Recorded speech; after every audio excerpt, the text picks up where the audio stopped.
Hello, this is Dr. Paul Cottrell, and I'm doing a recording on November 2nd to go over the news and to go over some of the supplements that I have on how to stack them to improve your health and slow down the aging process and boost up your immune system, especially during the fall and the winter season. Super important to prepare for this fall and winter season. We're going to go over the first news announcement is Trump's action in Nigeria. Warning of military action. Please go to my store, the-studio-reykjavik.com, and help support the work that I do by donating. You can donate through Stripe, PayPal, or Buy Me a Coffee. You can also be a paid member to my Patreon or Substack channel. You can follow me on TikTok and on the different channels that I have, like X and GETTR, YouTube, Brighteon, Bitchute, and Rumble. All the links are in the description of this video. Please subscribe. And if you want to support, please help by donating or being a paid member. All these videos are for free. I have thousands of videos for free to help to inform the public about certain things that I think are important for you to know. Thank you for joining. I greatly appreciate it. Please go to my store and get the great supplements that I offer. Prepare for the fall and the winter season and mitigate any issues that may arise. A great way to do that is to get the Max 35 or Cleanse. Cleanse is 30 parts per million. Max 35 is 35 parts per million. Take a teaspoon a day every day, swish it in your mouth, gargle about 20 seconds, and then swallow it. What this will do is boost up your immune system. How does it work?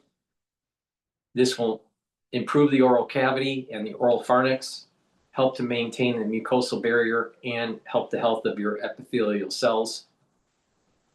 And that way, your innate immune system is boosted up. This is a great way to slow down the aging process because the less that you're sick, then the less your body has to heal.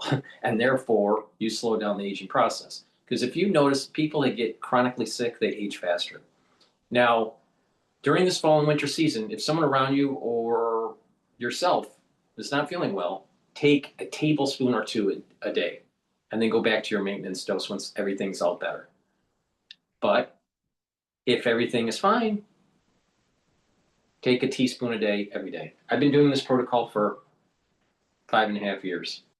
Please go to my store, the-studio-reykjavik.com, and get the structural nano silver soaps. These are very high quality soaps.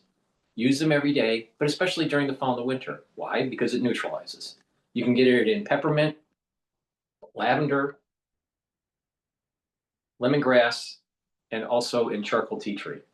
Very high quality soaps. Get a few bars for your household. They're also great for gifts during the season, the holiday season. So please go to my store, use discount 5, all caps, discount 5, and you get $5 off.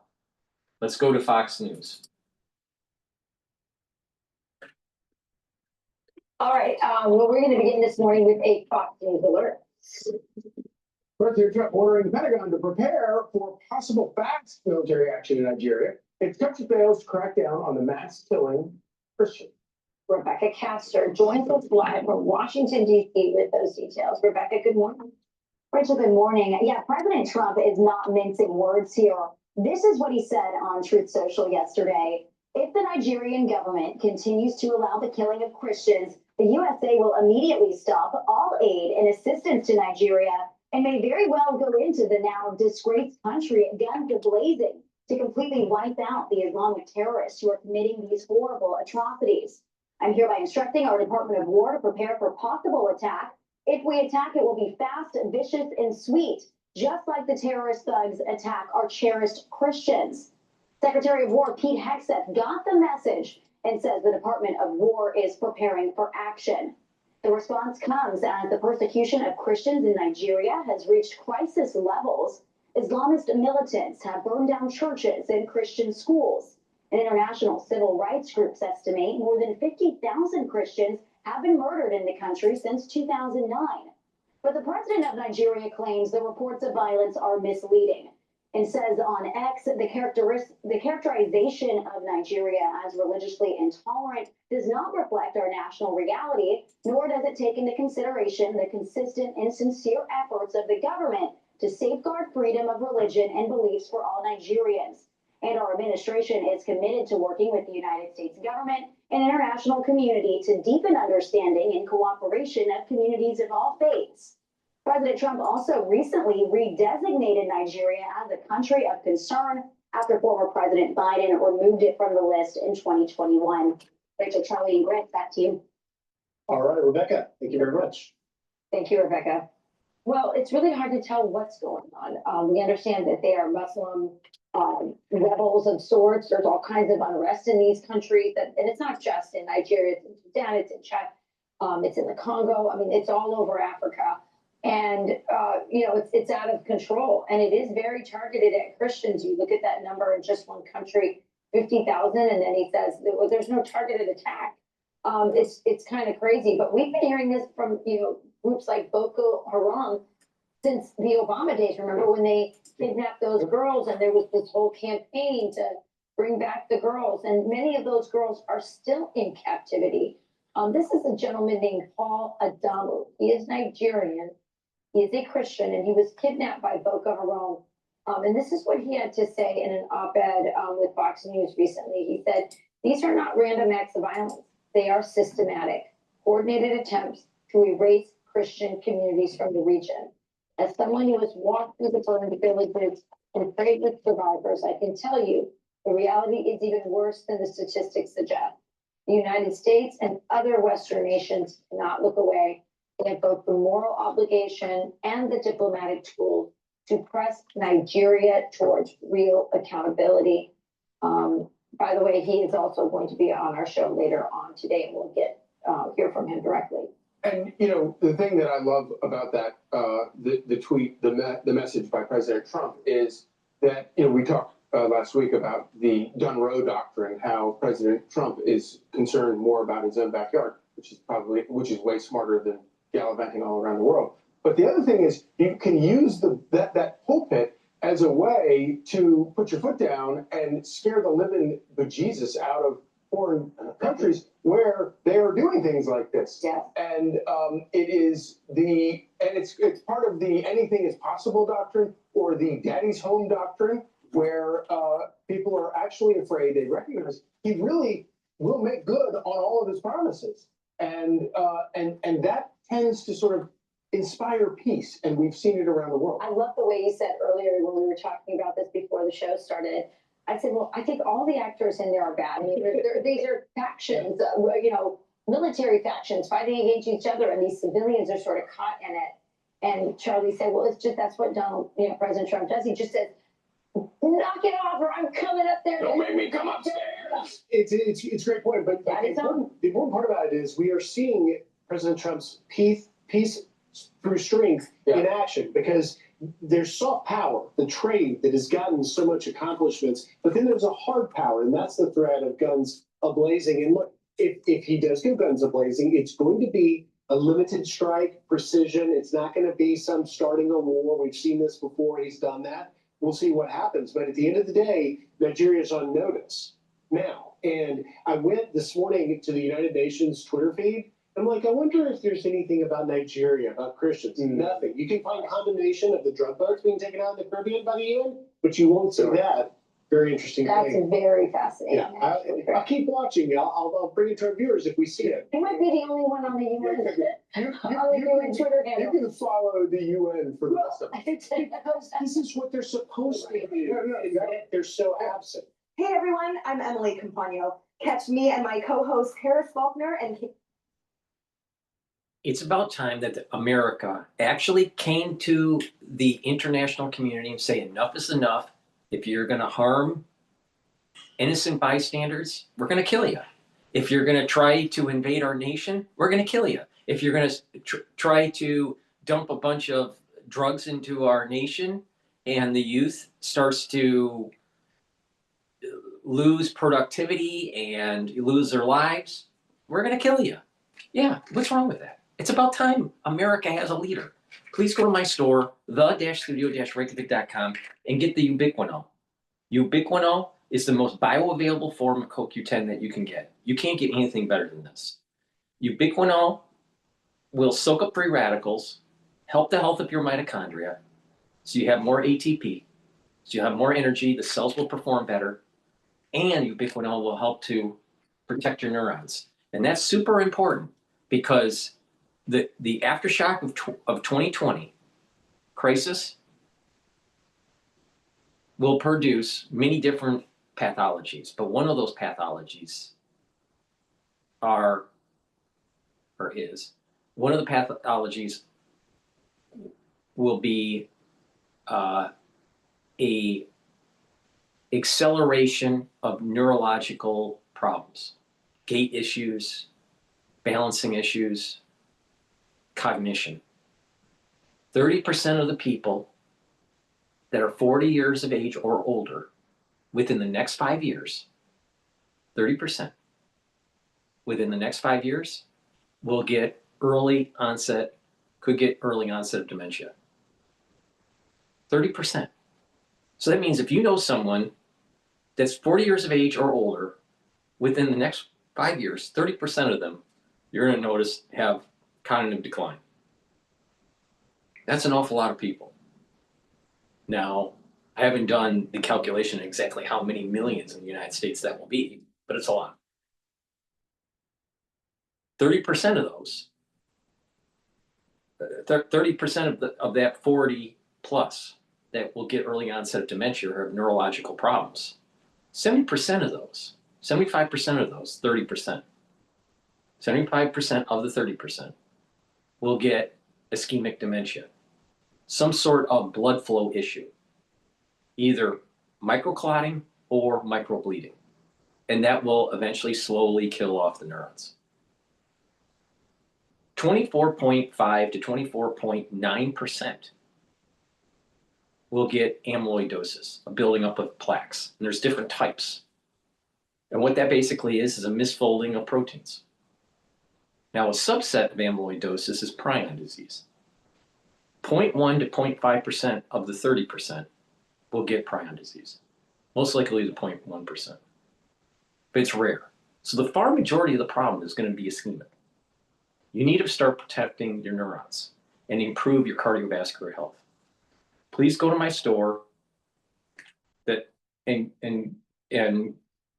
get the ubiquinol to protect those neurons. Super important.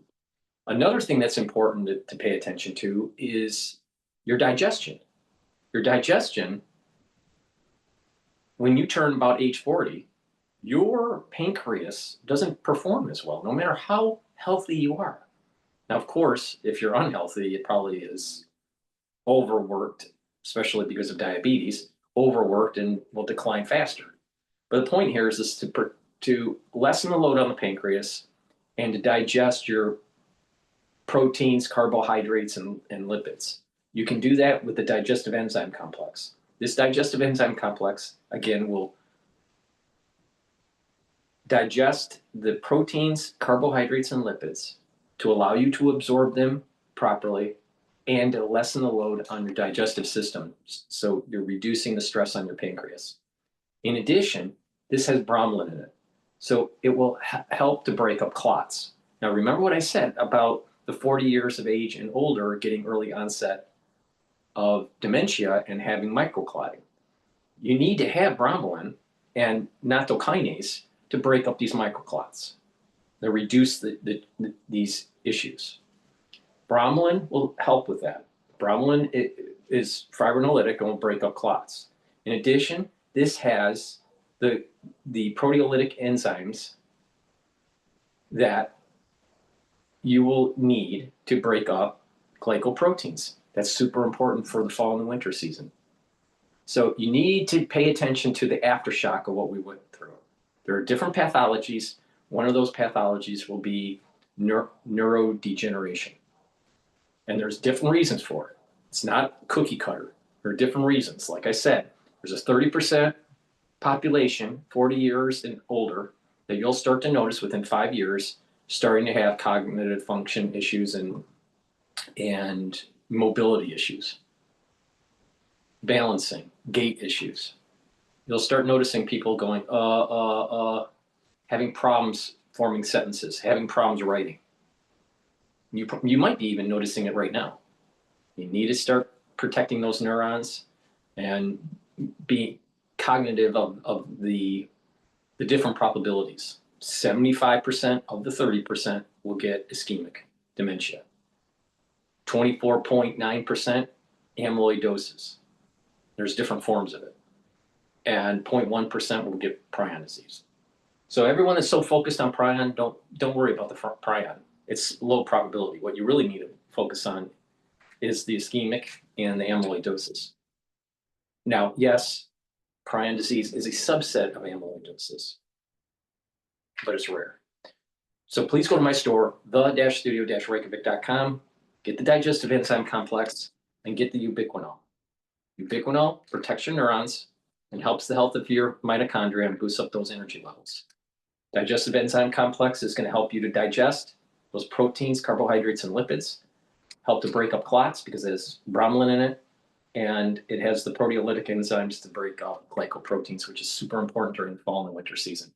Please use discount 5. You get $5 off any orders. And that's a great way to save some money. Pay attention to what I have to say, and you will mitigate the problems. All right, voters, head to the polls. Let's listen to Live Now. Good morning, everyone, and welcome in here on Live Now from Fox. The time is 7:57 on the East Coast and 4:57 on the West Coast. My name is Josh Breslow, and I'll be here with you for the next several hours to bring you all of your top stories and live events from across the country and across the world on this Sunday. Important to note, of course, daylight saving time for many people did come to an end here. So hopefully you're looking at the clock and you were able to wake up on time for wherever you do have to be. On the right-hand side of your screen, you can see several live images there. We do have New York City. We also have Atlantic City, New Jersey, as well as Lynchburg, Virginia, because we are following 3 very important races as Election Day is Tuesday. The first one that so many people are talking about here is over in New York City. Take a look at your screen at the candidates here. As in the race for New York City's mayor there, Democrat Zoran Mamdani is leading in the polls, followed by independent Andrew Cuomo and Republican Curtis Sliwa. All 3 candidates have been on the campaign trail throughout the weekend, and we have been bringing you their various news conferences. All that we must do is believe together, stand together, struggle together, and we can win that future. A future that we can not only afford, but the future that we have long deserved. The divisiveness has come from Zoran. Doesn't that sound like a socialist?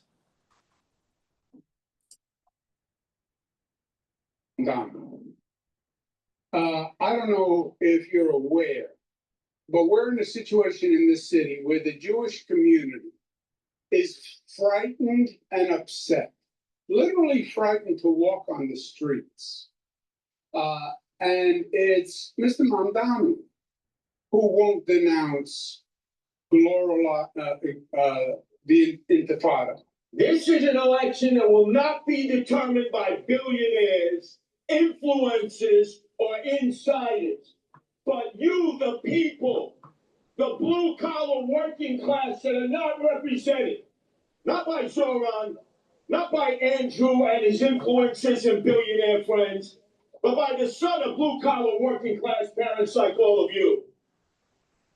And of course, once again, these are the 3 candidates for New York City mayor. And while many Republicans have called on Sliwa to drop out of the race to help Cuomo defeat Mamdani, Sliwa told me during an interview the other day here on Live Now that he will absolutely not be leaving the race. Now, there are some other big races that we are going to be covering here. Take a look. This is the race in New Jersey for governor. It is Democrat Mikey Sherrill versus Republican Jack Cottrell for governor to replace Democrat Phil Murphy.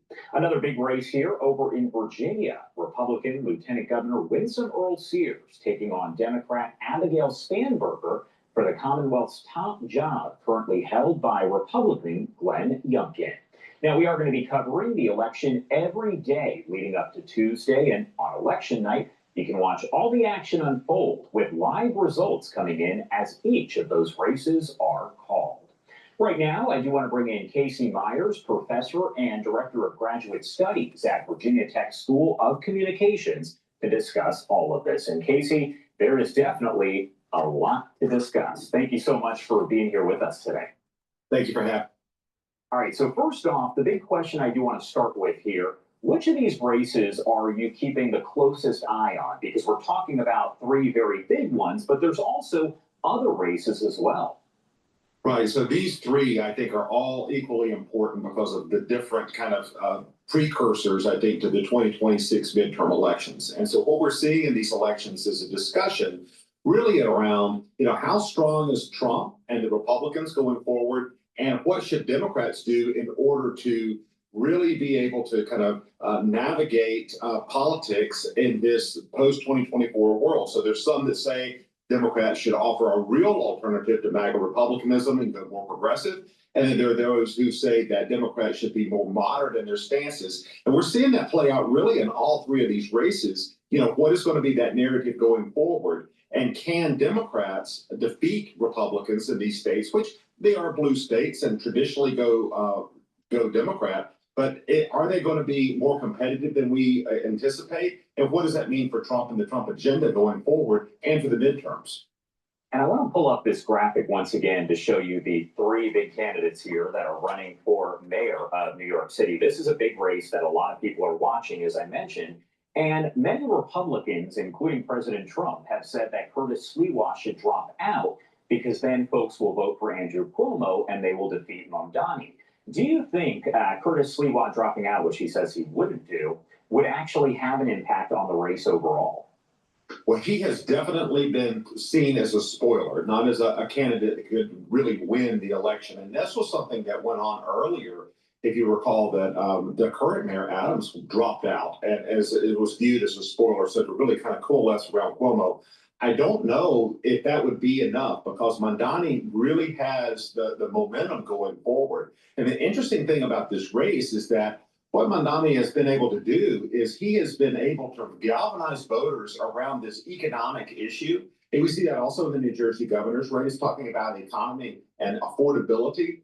And so it really has a lot of resonance across a lot of different voting demographics. And so I think it would be difficult, even with Sliwa out, for Cuomo to win. Now, that remains to be seen how accurate the polls are. But if the polls are at least somewhat accurate, I think that it's really a Mamdani win in New York.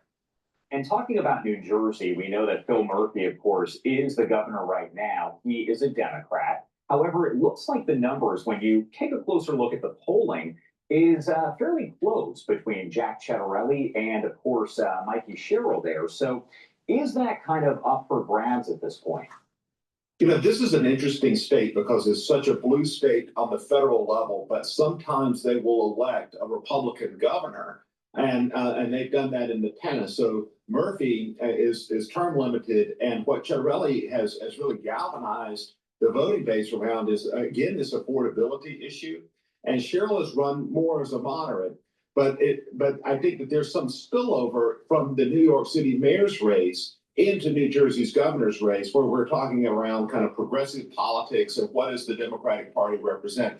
So you may see a Republican victory there potentially. Certainly the polls indicate that that's a very tight race. And it's also a race, I think, that it centers around a lot of the same themes around affordability and taxation. I think that Sherrill and the Democrats are trying to make the race more of a referendum on Trump. And to the level that is going to be successful kind of remains to be seen. What Republicans have to do in that state is win the Trump base and also win some independents and some Democrats. Trump did better in New Jersey than anticipated in 2024. So that may be a Republican victory potentially. Again, that's a very close race and one that we'll be watching. I think everybody's going to be watching come Tuesday. Yeah, I think a lot of these races, a lot of folks have said, well, this is not a midterm election year. It's not a presidential election year, but we know that there has been kind of record turnout. Jack Ciattarelli actually just posting this a short time ago, maybe 5 minutes ago, saying election day is only 3 days away. Republicans are energized and ready to take back our state, but only if you show up to vote. Plan your vote. It's time to flip New Jersey red. As you mentioned here, I actually spoke with Ciattarelli earlier on this week, and he told me during an interview that essentially While New Jersey is normally a blue state, he says when it does come to governor, it's more purple. So that's interesting to note as well.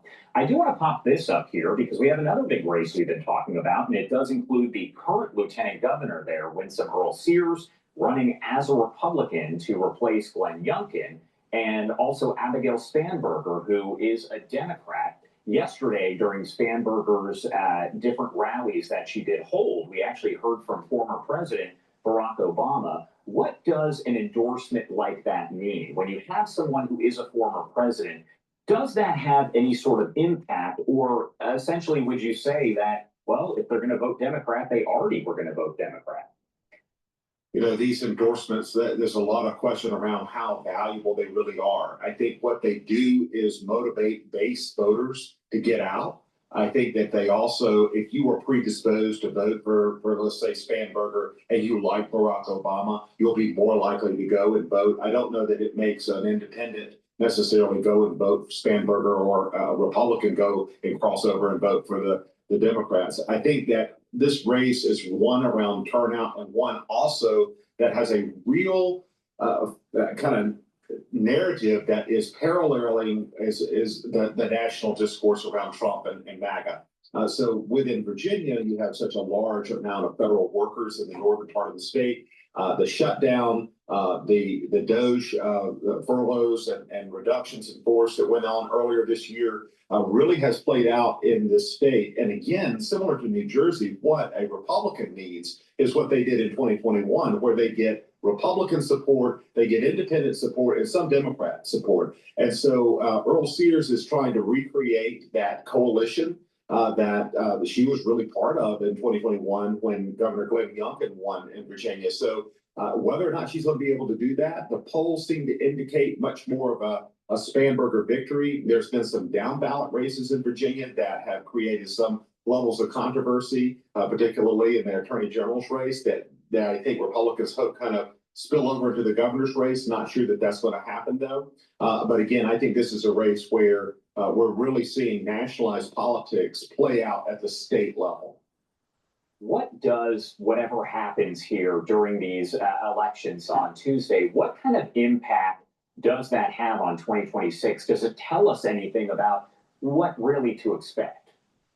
Well, I think it tells a few things. It's hard to take these one-off election year races for governor in two states that are largely blue and say this is somehow representative of the larger national election in 2026. But I do think that it is a first step to look at, okay, what are Democrats going to say in 2026? What is their talking points going to be? Are they going to run as a centrist party? Are they going to run more progressive? And I think there's a question also around what are the issues. So what we've seen in all of these races is a larger economic message going on around affordability, taxes, and other issues. So again, I think that that's what we see in this race is a precursor to what the races in 26 are going to be talking about and how Democrats are going to position themselves. It's also a referendum on the Trump agenda. All right, Casey Myers, as always, thank you so much for taking the time to join us here. Please go to my store, the-studio-reykjavik.com. Support the work that I do and fight tyranny.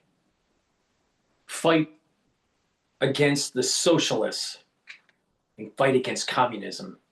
Support capitalism by going to my store, the-studio-reykjavik.com, and get the magnesium and zinc and the vitamin C and magnesium. Why? Because this is going to boost up your immune system so you weather the fall and winter season better. Magnesium and zinc will boost up that immune system and help with brain function. And you will need to protect your brain, trust me. Vitamin C and magnesium will help with your skin, boost up your immune system, and help with brain function. In addition, magnesium and zinc increases the efficacy of vitamin D3.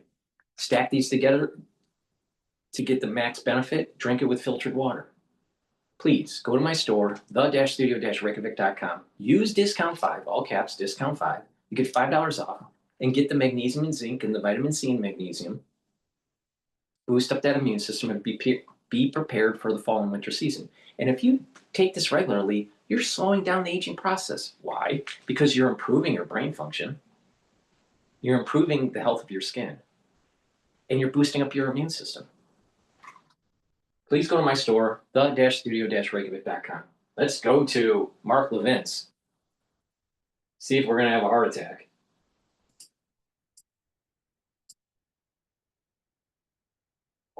Mamdani is our friend Sudi Jasser. Dr. Jasser is a medical doctor who is also commander in the Navy, and he's a Muslim reformist, American Islamic Forum for Democracy, and he's also a candidate in Arizona's Republican primary in the 4th.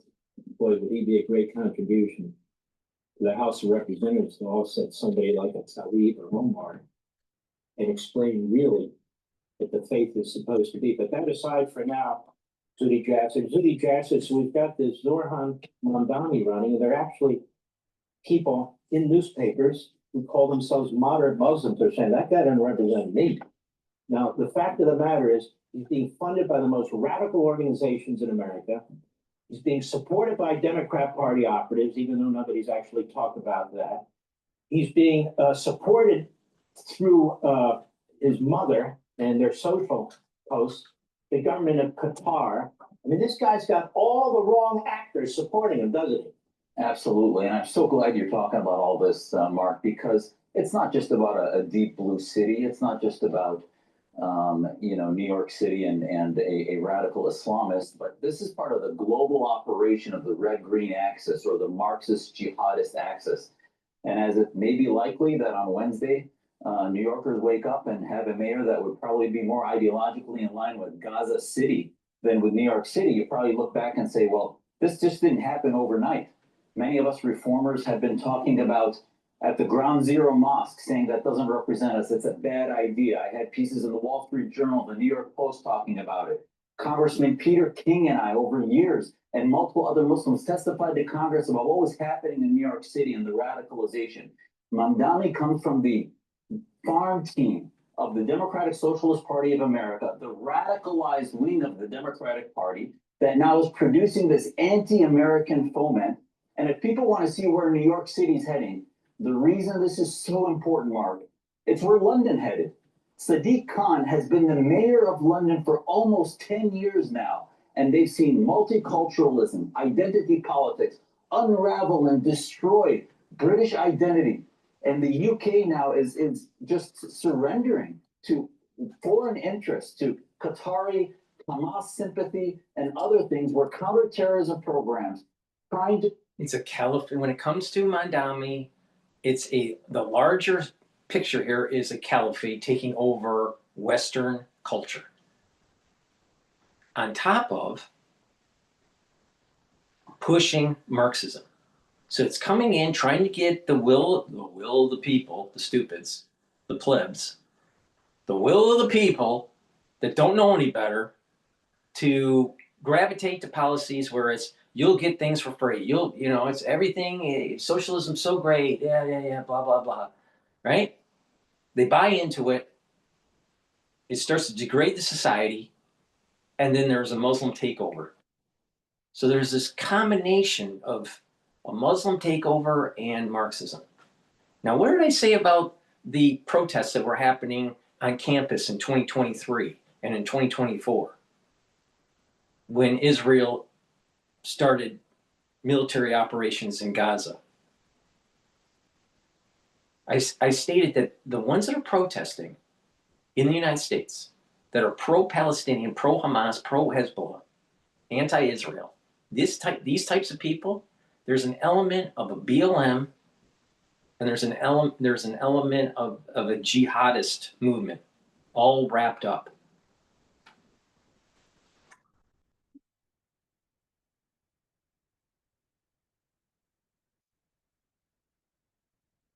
Preserve their city, their country, have been dismantled by a Muslim mayor who's Islamist, not just a Muslim, but an Islamist ideologue. And that's what it's about. And that's what Ilhan Omar, Rashida Tlaib, and so many others of these democratic socialist America are trying to do and put into deep blue cities, and why we need to pay attention to this.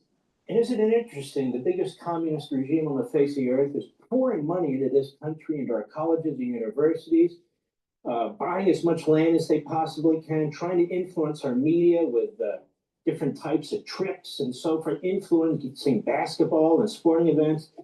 Then probably the wealthiest Islamist regime, Qatar, is pouring even more money into our colleges and universities, into our businesses, into our politicians and law firms and so forth and so on. And at the same time this is going on, in the shadows, we have this Linus Arsour, we have the Soros money pouring in, with Tides Foundation, Ford Foundation, Rockefeller Foundation. The irony of Rockefeller and Ford and McCarthy and the rest of these guys who were capitalist titans, now their money is being used to fund communism, socialism, and Islamism. So we're getting it in every direction, aren't we? We are, and the radicalization has come full frontal, and there's nothing holds barred. The imams he's working with are radical imams that were radioactive post 9/11. Siraj Wahhaj, who I back in the 90s stood up and said that this guy is a radical that wants to replace the Constitution with the Quran. Mamdani just a couple of weeks ago was taking pictures with Siraj Wahhaj, who is a radical, and now it seems to be normal. No, that's not normal, and it's going to erode our country, and we need to flip the script, and that's why I'm running for Congress, is because I think we need to flip the script, and I can confront these ideas. So many others can confront that. Our Clarity Coalition includes Muslims, non-Muslim, Jews, Christians, Hindus, and others that are American first and reject political Islam, reject socialist, far-left extremist ideas, because we want to save the West. And this is what we can learn from what's happening in New York City. A Republican might never be able to win New York City, but what we can do is create coalitions where it doesn't go from de Blasio to worse, but actually goes to more of a centrist type politics so that we can defeat these ideas more early on, which we've been asleep at for so many years. Click here to subscribe to the Fox News. America needs to wake up. Western culture is being attacked. It's being attacked by the BLM movement. It's being attacked by an Islamic takeover, aka Mamdani. And it's also being attacked by Marxism. These educated elites that think that socialism is the better way to go. Really? It's never worked. Socialism has never worked. And the grand experiment took place right after World War II between Western Europe and Eastern Europe. And Eastern Europe, under the umbrella of the Soviet Union, failed. Please go to my store, the-studio-reykjavik.com, and get the vitamin B complex. Why? Because the first 4 B vitamins helps the health of your mitochondria and helps with the electron transport chain to produce ATP. You need lots of ATP. When you get older, you produce less ATP, and therefore that's the reason why you have zero energy. Vitamin B complex also helps with cellular metabolism. If you notice that people are older, their metabolism is not so good, well, you need to boost it up. If you want to slow down the aging process and reverse the aging process, you need to have more energy and a higher cellular metabolism. And vitamin B complex helps to protect neurons. If you notice people that are getting older, they don't have good gait or balancing or even cognition. You need to reverse that. How do you do it? You reverse aging and you protect your neurons and boost up your energy levels and rev up your metabolism by taking the vitamin B complex. Now, if you don't take it, don't be surprised that you age faster. Olive leaf extract.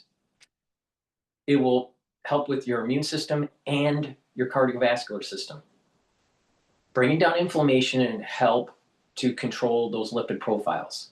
When you do that, you're reducing plaque formation, so your cardiovascular system is better. And by bringing down systemic inflammation, you're helping your immune system. Guess what? When you look at people that are getting older, their immune system goes down, their cardiovascular health goes down. Take olive leaf extract and slow the aging process down. Please go to my store and get the dual purpose deodorants. These will help to detoxify your body and help you to smell good. They're for males and females. You can get it in peppermint, lavender, and tea tree or in citrus. It has no aluminum, no baking soda. It's made from essential oils from the Himalayas. All natural, very high quality ingredients. They'll help to detoxify your body and you use it as a daily deodorant. And detoxifying your body is super important, right? Another great way to detoxify your body is taking zeolite. Zeolite will get rid of heavy metals, toxins, and chemicals, including PFAS, And zeolite will bind to those toxins and chemicals and allow you to urinate them out within 6 to 8 hours. Take 3 small drops underneath your tongue, drink the filtered water, detoxify your body every day. When you do that, your immune system, your endocrine system will perform better. Even your brain function will perform better. Why? Because you're getting rid of toxins that are causing problems with your different tissues. Take the zeolite every day and detoxify the body. Please use discount 5 and you get $5 off any order. Why? Because I know that people want these products, but sometimes they can't afford them. So use the discount to help with the affordability. But if you take these and you stack them the way I'm telling you to, you are going to boost up your immune system and help with your other organ systems and slow down the aging process. This is what I do every day. So please go to my store, the-studio-reykjavik.com. All right, let's go to Times Radio talking about the Huntingdon train attack.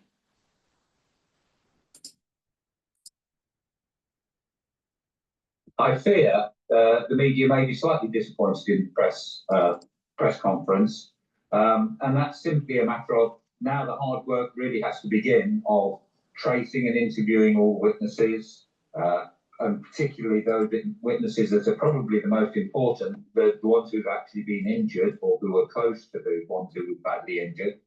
There will be a whole process of forensic examination of the victims, of the perpetrators, and of the train and the train platform, which takes days, not hours. Let's bring you what we know so far. 10 people are in hospital, including 9 who have life-threatening injuries after being stabbed on a train in Cambridgeshire.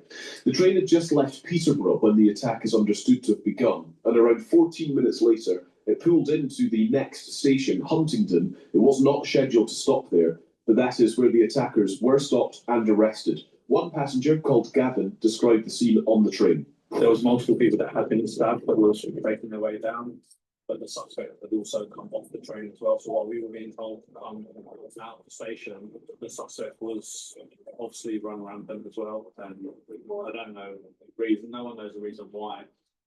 Kate Finley is content editor at Cambridgeshire Live. She told us what happened last night. The attack took place on a train that was travelling from Doncaster to London King's Cross, and that departed at 6:25. It was reported that the incident started after people boarded the train at Peterborough at about 7:30. It then made an unscheduled stop, as you mentioned, at 7:39, and that's around about the same time that the emergency services were called as well. Within those couple of minutes, it was met with armed police at the scene, and there was a sea of blue lights, essentially, with paramedics, air ambulances, everything that one could possibly throw at an incident like this at the scene. And within a few minutes, 2 suspects were arrested.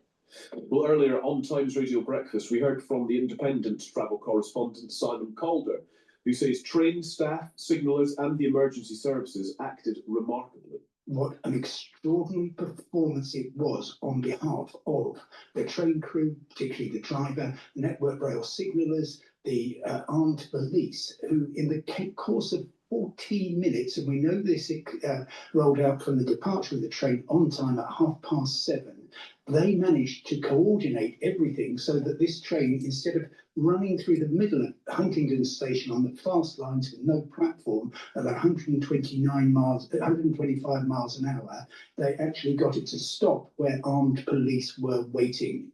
Well, we also heard from a former counter-terror chief at the Ministry of Defence, that's Chip Chapman. He explained how the investigation will now proceed. The first thing they do is exploit all the different computers and phones of those 2 assailants. We don't actually know it was 2 assailants. There may only have been 1. People talk about 1 at the moment. So really what they're looking at is, if this was a terrorist attack, is another attack coming? Was it one person or a network? Is there a foreign link? What role did the community play if this was plotted? All those sort of things. So again, those are things, if it was in, we need to either confirm or deny in terms of that sort of exploitation, but that's what they'll be looking at. Now, mass stabbing on this scale is highly unusual, so I don't want to underplay this. There doesn't also appear to be any sort of a notion of decapitation, which often you find with these bladed weapon attacks, if they were to be terrorist attacks. Well, the British Transport Police are leading the investigations. We understand they're to give an update shortly on the attack. We're expecting a news conference to start at 10 o'clock. Of course, timings are always subject to change in these circumstances, but we will bring that to you when we can. Let's speak now to Stephen Roberts, former Deputy Assistant Commissioner at the Metropolitan Police. Good morning, Stephen. Good morning, Callum. May I ask, first of all, if there's any formula or any option of predicting what ability to predict what might be happening, what update we could expect from the police at 10 o'clock? Would they give an update if they didn't have an update, if you see what I mean? I think, having promised an update, they will give one, albeit the time may get delayed. But I would expect them to really stick to the bare facts of what they have at the moment, probably not giving you much more information than you already have. And that's because the investigation into this incident is at a really very early stage, and they will want to be very careful not to give information which later turns out to be incorrect, and not to give information which may turn out to be cause for a fair trial not being able to take place. So I fear the media may be slightly disappointed in the press conference, and that's simply a matter of now the hard work really has to begin of tracing and interviewing all witnesses, and particularly those witnesses that are probably the most important, the ones who've actually been injured or who are close to the ones who were badly injured. There will be a whole process of forensic examination of the victims, of the perpetrators, and of the train and the train platform, which takes days, not hours. Yeah. And then there will be this process of interviewing the prisoners eventually. Plus, over to one side, there'll be an intelligence cell trying to pull together everything and anything that we know about what has happened, everything and anything we know about the individuals involved, and try to build up a picture in order to help the investigating officer, the senior investigating officer, to pursue this crime and put the right people with the right evidence in front of a court. There is a sort of reasonable level of consternation from our listeners, some of whom were texting this morning, Stephen, about why we don't know more about those that have been arrested. We were reading out earlier the guidance from August that had something of an update from the National Police Chiefs Council and the College of Policing, which said that the nationalities and ethnicities of attackers in such circumstances that might be similar to this should be considered for release around the time of charging, and clearly we're not at that point yet. Can you help us understand why we don't have more information on who's been arrested now? It's very simple at the moment. Chaos is always the rule of the day at the start of these incidents, and it takes some hours to really understand what you've got and who you've got. Yeah. There may be a question, there certainly will be a question of any prisoners being examined to be fit to be detained physically, but there may also be a question, and if I were the senior investigating officer, I would make sure this happened, of having them examined as to their mental state to make.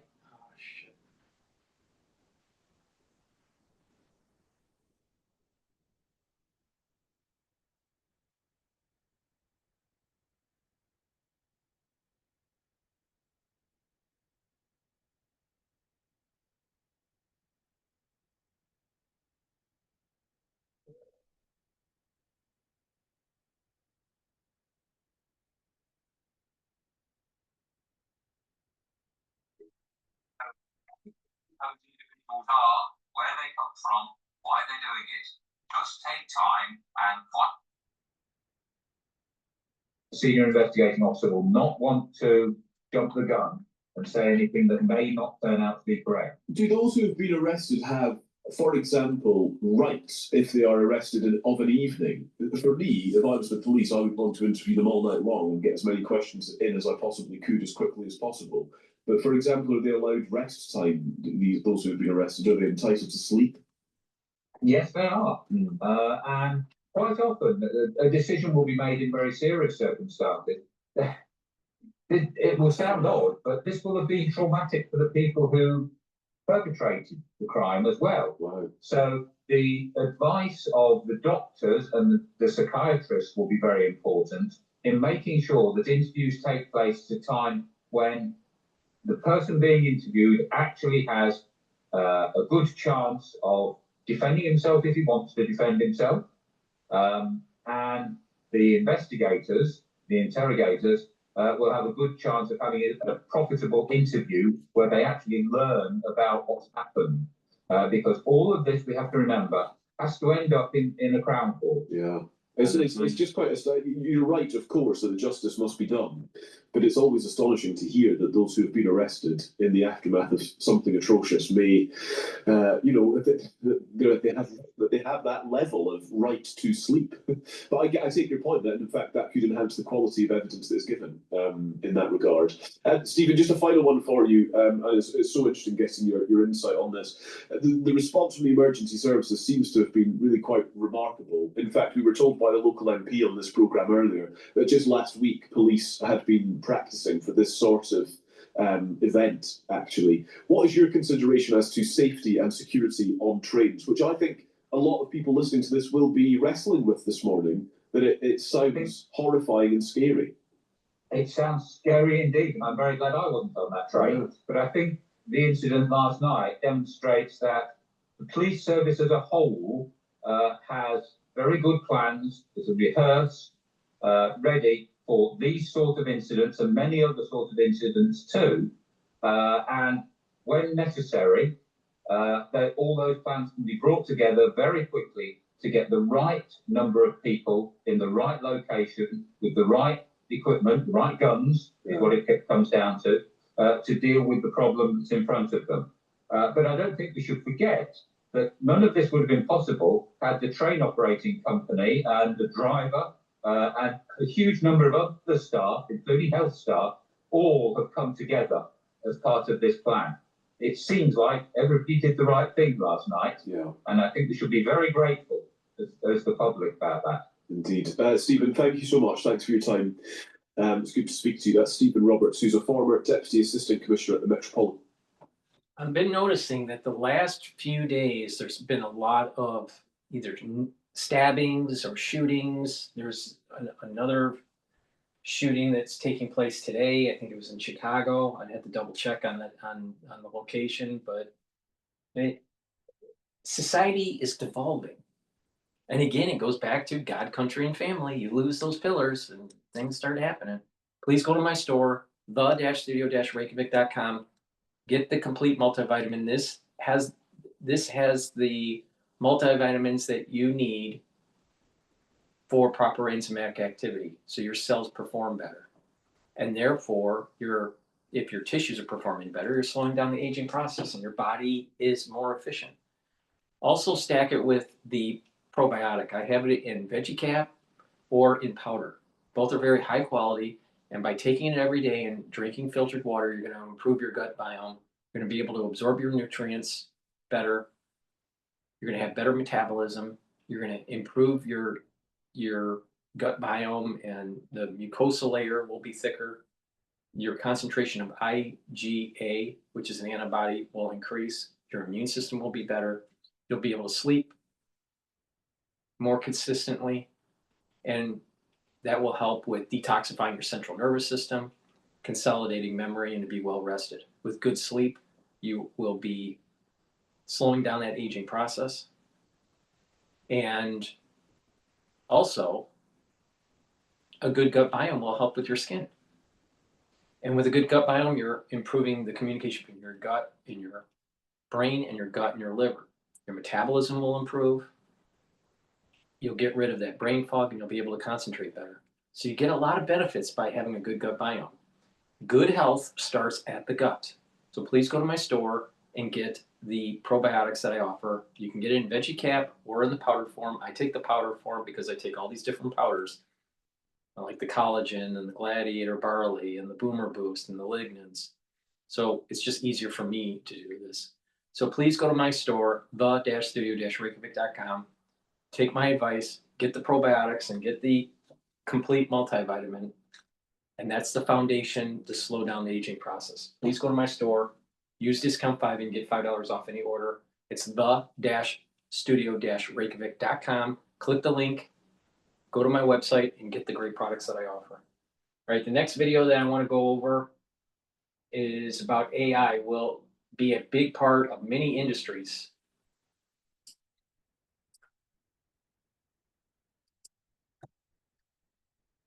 Janali Bassett. So, listen, I gotta be honest with you, Janali. They cut a lot more from their balance sheet than I thought they would. Go back a couple of years and they said we're going to because there was a time when we thought $1 trillion was inconceivable. And then it just felt like, okay, 9 trillion, 10 trillion, but they have cut a lot. Is it okay now in your mind for them to say, okay, we're done with QT? Yeah, well, they kind of need to, don't they? And they've needed to, as you saw from short-term financing rates. For a little bit now, there's a big divergence between all that easy money you see in the market and what's happening in the plumbing under the hood. What happened here? Look at this chart. That was 2008. That was crisis mode. That was 2020. That was crisis mode. So you're right. They were able to take a bit off, but we Hey, I want to rewind this because I thought she was on Bloomberg. She left Bloomberg and now. That was 2008. That was crisis mode. That was 2020. And she went to iCapital Chief Investment Strategist now. But I'm pretty sure she was a Bloomberg reporter.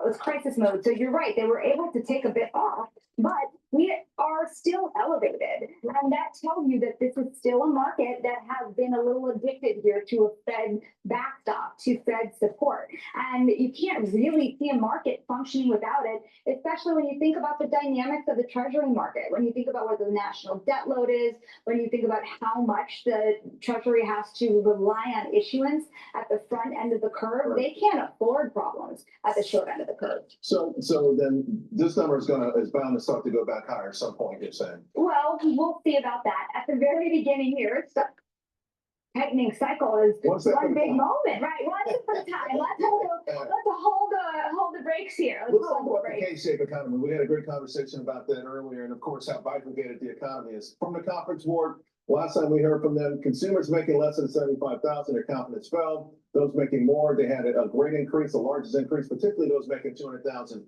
And this, even though we sometimes talk about young and old, younger consumers earning over $75,000 have been the most optimistic overall. So there are two economies, and how does the Fed address this one economy that's getting smaller baskets when they go shopping?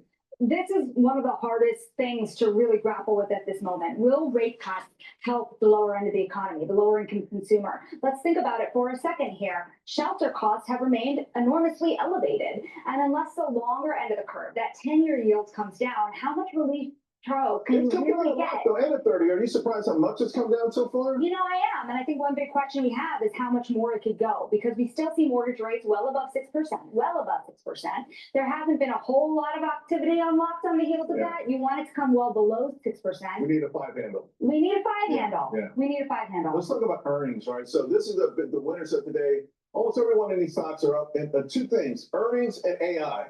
Caterpillar say, hey, we're an AI story now. Seagate, Western Digital, been resurrected as new AI plays. Corning, we know, making stuff with Apple, just almost all of it. But outside, if you don't have an AI story, it feels like your stock's not moving this earnings season. Well, AI is going to be a big part of many industries now, and we see it just from the deals struck in the last couple of days. Didn't we? A wide range of companies. That means telephones. That means finance, that means just a massive range here starting to see the benefits. Now, I would actually want to pull it back to one other point here, though. When you're looking at this AI story take off, equally, we have seen some very interesting large headlines tied to job reductions that are now drawing a lot of questions around, does this AI boom come at the cost of labor? Investors are demanding two things, Charles, right? They're demanding CapEx and they're demanding buybacks. They're not necessarily demanding investment in the labor force. Right. I mean, listen, that's historically we've seen headlines, XYZ company lays people off, stock goes up. That's always one of the reasons I say the economy is not necessarily the stock market, but the selective market. Yeah. The equal weight, the inability for the equal weight has just come down tremendously. Historically, equal weight always does better than cap weight. It has until recently. Is this trend with us for the next foreseeable future? How frustrating is this chart? When you look at the market, you do see, even in the last month, you saw some of the froth get picked out of it, but really very elevated still. It's unprofitable top tech names. Right. It's a golden basket of most shorted names. It's stuff that's not the highest quality necessarily that's getting the biggest bid. So yes, you need to see AI, but I would also argue that even the companies that are seeing AI are not even seeing the biggest lift yet if you're outside of those top 10 names. Real quick, Microsoft, Alphabet, Amazon, the big reports are coming in. What are you expecting? CapEx spending to be at where expectations are or higher. I would say watch for the higher. We argue that actually expectations were kind of low coming into the cycle for EPS growth. These companies are spitting off tons of cash flow. And so there is a little bit of room here for more CapEx and some of the names, even some buybacks. And so listen, the bottom line is, to your point, that's what investors want to hear, and most likely they will. Want to talk to you some more? Join us at the panel later. Yeah, I'll do that. Appreciate it. Of course. I wonder why she left Bloomberg. I wonder if she was forced out or if she left voluntarily. Please go to my store, the-studio-reykjavik.com, and get the Boomer Boost. Boomer Boost has 68 nutrients. This has a very comprehensive compound profile shown on the screen here. You can read the label on my website. This will focus on multiple systems. This will help to boost up your energy levels and rev up your metabolism. It will help with your heart and your vascular system. It will help with your brain function, help with musculature, also help with controlling your A1C levels. You should be doing some resistance training, a little bit of cardio. A good mix is about 65-35 split, heavy on the resistance training. You should always be more on the resistance training than the cardio. Do some balancing exercises and stretching, super important. So a holistic approach, eating properly, staying away from processed foods, drinking filtered water, that's going to help.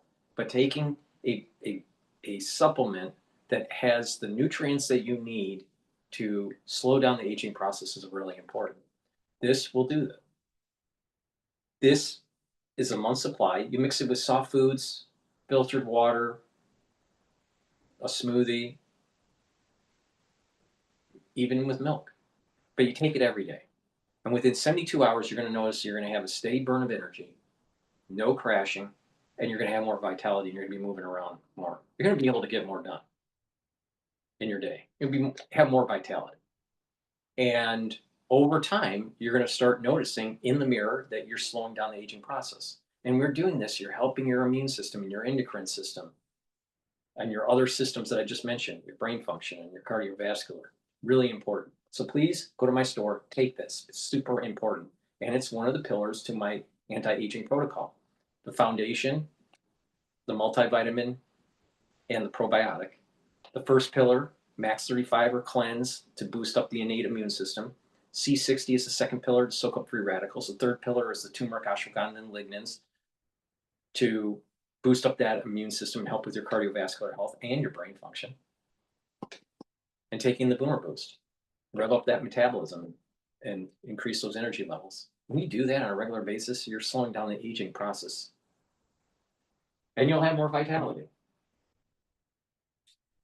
Another great supplement that you should be taking, especially during the fall and the winter, but you should be taking it every day, but especially in the fall and the winter, is the vitamin D3. Vitamin D3 is a cofactor for gene expression. It also helps to get cells to go into apoptosis if they're infected.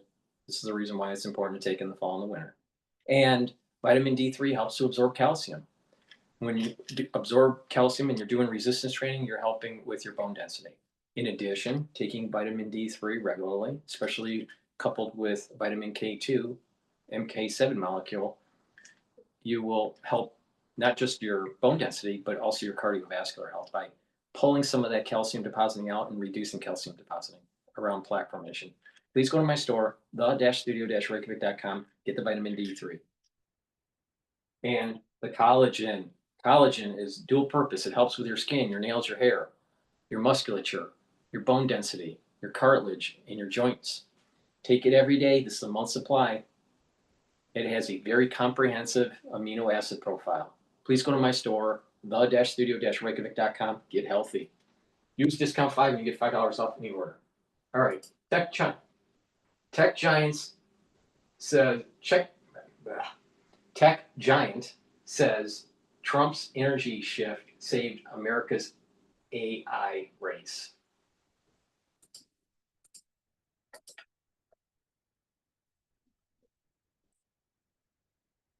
OpenAI is warning that China could surpass America in the AI race. Madison Allworth is at the AI conference in Washington. Madison, why does OpenAI say that we're in danger of losing? They're saying that because they point out that we are not producing new electricity capacity as quickly as China. And that energy is so important for AI. So in that brief that was sent to the federal government, they warned that China is producing new electricity capacity about 10 times faster than the United States. And so because of that, they're calling on the federal government, the administration, to work with the private sector to build 100 gigawatts of new energy capacity annually. To put that in perspective, they say that in 2024, the US created just 51 gigawatts of new electricity. We're here at GTC, so NVIDIA CEO Jensen Huang, he told reporters at this conference that the industry would have been in a much more difficult position if President Trump had not won in November and changed the direction of federal energy policy. He noted that the past policy was to cut back on energy and to hope that the economy would still grow. He said that just didn't make sense. So when I asked him about OpenAI's call, this proposal for 100 gigawatts, he was much more optimistic than the chatbot company, but he did agree with the need for more energy capacity. Can we beat China in the AI race with our current electricity output?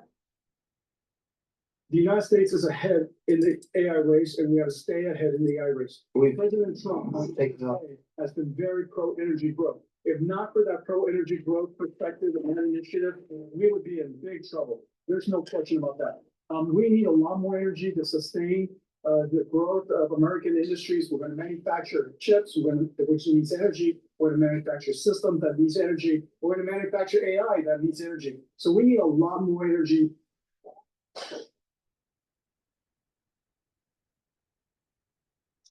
So one other thing to note that Jensen Huang said, Stuart, that I think is so important, is that other countries might be producing more electricity, but the US has some of the most energy efficient AI. So we can do more with less. Stuart? Good. All right, Madison, thank you very much. It's not just, it's not, you know, another thing is it's not just building out the grid and producing more electricity capacity for AI. It's also for a manufacturing base. And the more electricity you have, the cheaper it's going to be. So if you are complaining about energy costs, you better start producing more energy. Oh, we got to save the planet. The planet doesn't need saving. It's mankind that needs saving. Please go to my store, the-studio-reykjavik.com. Get the lignans. Lignans will soak up free radicals and bring down inflammation. This will help your immune system and endocrine system and your cardiovascular health and brain function by bringing down inflammation at the cerebral level. You're helping the health of your neurons. Turmeric will soak up free radicals and bring down inflammation.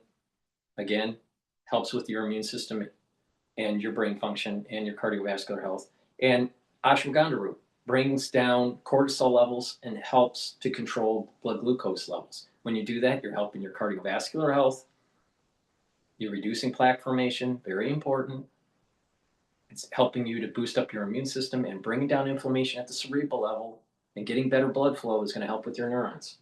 So this is a powerful stack to slow down the aging process. Ashwagandha, lignans, and the turmeric. Take them together. It's part of my anti-aging protocol. And again, this will help to boost up the immune system. This is an important stack to take for the fall and the winter season, but you should be doing it every day. And again, it'll help with your immune system, your cardiovascular system, and also your brain function. Because bringing down inflammation and controlling blood flow, getting better blood flow to your brain, is very important for a healthy microenvironment for your neurons. All right, let's go over. Andrew now loses his defense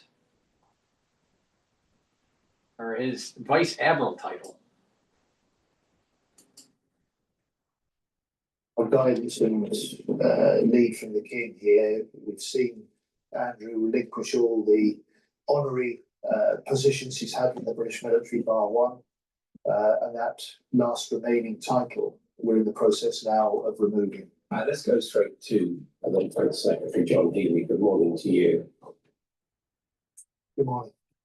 I want to ask you first of all about the stabbings on the train. Do you think there should have been already more information from the police about the alleged perpetrators? Well, first of all, it's shocking. I was on that very service just a few hours before the attack yesterday with my wife Jackie. I use it every day to get home to Rotherham, and what's emerged from the pictures and the reports from the passengers is truly horrifying. The investigation has begun. I welcome the fact that police are set to give the public as much information as they can, as soon as they can, and that first press conference is scheduled to take place any moment now. That's obviously the right thing to do. But we do live in an internet age and major social media, and clearly there are things already circulating from eyewitnesses about what went on. And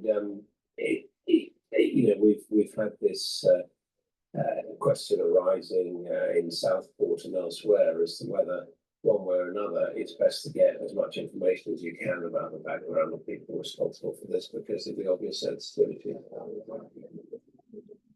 Watchman's been fantastic this Instead of putting things in a savings account or in some checking, why not do it in an account that can leave off? We can still maintain our independent finances where we want them. Co-manage the account and we co-manage our lives. It has definitely worked out for the better. When you travel well, your ticket can take you to more than just your destination. It can take you to new shared memories. Not quite right. I mean, a very rapid response from the emergency services as well as from the passengers, and quite right that the British Transport Police is set any moment to do their first update for the public. As much information as they can will be released. They're doing it as soon as they can, and they're doing it rapidly. And no one can control the sort of speculation that we see on the internet. What we can do is make sure that the investigation is conducted properly, and that's begun. It's being led by the British Transport Police with local police and supported by counter-terrorism police. And when the police have that information, they will release it as soon as they're able to do so. Moving to your own brief, and of course we are in the remembrance period when the service of the armed forces is commemorated. You are announcing today a $9 billion upgrading of accommodation for people in the services, affecting it suggested 40,000 homes. Have you definitely got the money for that, or is this just an aspiration? No, we have the money. This will be possible because as a government we've made the commitment to increase defence investment by a record amount since the end of the Cold War. And you're right to make the link to remembrance in this remembrance period ahead for next Sunday. That's a period when the nation remembers the sacrifice of those who gave their lives for our freedoms. But it's also a moment when the nation recognises the service of those in uniform today. And this is a chance to fix a long-run scandal. It's a chance to upgrade 40,000 homes, likely rebuild 14,000 of those. But I'm also determined that it's a chance to supercharge the building of new homes that we need on surplus defence land, with forces first at the heart of that, which means that military personnel and veterans will get priority over purchase of those homes. It means that the receipts from those developments will be recycled for more housing. And this is the way that we help boost our house building for everyone. And it's a way that we help see defence drive economic growth across the UK. So where is the money coming from, and over what period are we talking about this 40,000 figure? So I've said we'll put an extra 1.5 billion into military family homes in this parliament. It'll be part of a total of 9 billion over the decade. And that is more than double the 4 billion that the Conservatives had in their plans before they lost the election. And that's from your defence budget. That's fully funded, and our increase in defence spending is fully funded, and it's funded by that decision that we've taken to switch money directly out of overseas aid into defence, to recognise the fact that we're in this new era of threats and we require a new era for defence. And that's what I, as Defence Secretary, am determined to lead, a combination of new leadership, new investment, and deep reform. Do you think this is part of a move across society towards more public housing, because frankly, the private sector is not producing enough socially affordable homes? Well, we're launching our review tomorrow and making the 9 billion commitment today. It's 6 months after the election. You saw me step in to end the worst ever Tory privatisation and buy back 36,000 military family homes into public ownership. Today's the day when we're making a fresh investment to upgrade those homes, and a commitment with a plan for the next decade to make much better use of public land, defence surplus land, not the Tory fire sale that we've seen in the past, but making sure that... I'm going to pivot to another video. Officials believe Harvard Medical School explosion was intentional. Now, if you look back in history, Harvard University, especially in the last, let's say 12 years or 10 years, have had explosives or certain explosives go off, or suspicious explosives on campus. All right, if you query it, let's say on YouTube, you'll notice that this has been a problem for at least 11 years or so. Not specifically to the medical school, but the overall campus. But let's listen in to this particular event that took place yesterday. Right now, the FBI is joining the manhunt for 2 suspects caught on camera fleeing a Harvard Medical School building after an explosion yesterday morning, which officials believe was intentionally set. Our next guest, who worked on the 1993 World Trade Center bombing, says despite evidence destroyed in the blast, there's still enough to catch them. Retired FBI Supervisory Agent James Gabriano joins us now. So great to see you this morning. Thanks for joining us. So what do we know at this point about this explosion? Boy, Charlie, it's really, really limited. I mean, officials are basically saying it was a device and it was intentional, but they stopped short of describing it as a bomb or an improvised explosive device.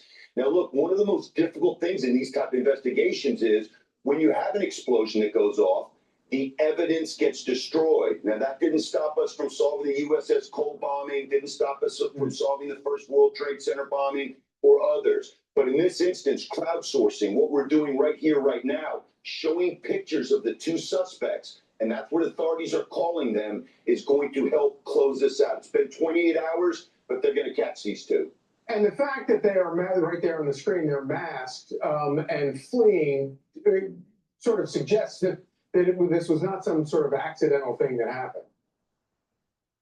Right, and authorities didn't refer to them as persons of interest. A person of interest could just be considered a witness. They defined them as suspects. That tells you a lot. FBI has the lead on this. They always do since 1998 when PDD 62 came out, and they will catch these guys. And authorities said that there were no injuries, but they don't explain much about what damage was done. Do we know what kind of damage was done? What happens in an explosion? 3 things are the killers, right? The first is overpressure from the device or the bomb or the explosion. The second is fragmentation, scattering whatever else is around it inside the blast radius. And last, and equally nefarious, is the thermal effect, what's caused by the fire. What was the motive behind this? Officials aren't saying. I'm hoping there'll be a press conference today and lay this out. Do we think there is any lasting damage to the building or the surroundings? They aren't suggesting that. And a lot of times you can tell more from what the police aren't saying early on than what they are releasing. Struggling to build yourself. I've heard exactly what the damage was, how extensive, and if anything in specific was targeted. Do we know whether or not we think these are students? Boy, it's tough to say. You know, you look at the stills that have been released, you know that Harvard University is blanketed by cameras. So the digital exhaust will catch up with them. And I think we'll get some more still images, maybe some video, just like in the case of the Charlie Kirk assassin. We're going to see a lot more about these two, and they will be brought to justice if they were involved. Right. James Gagliano, thank you so much for joining us. Charlie, thanks for having me. I'm Steve Ducey. I'm Brian Kilmeade. And I mean, like, I find it really odd that they had a sweatshirt that said New York City. One of the perpetrators. I don't know. It's very strange. Please go to my store, the-studio-reykjavik.com, and get the Good Night Formula. Good Night Formula has tryptophan, melatonin, GABA, and passion flower. This will help you to get those 3 to 5 cycles of REM sleep and deep sleep, so you're consolidating memory, detoxifying your central nervous system, and you'll be well rested in the morning.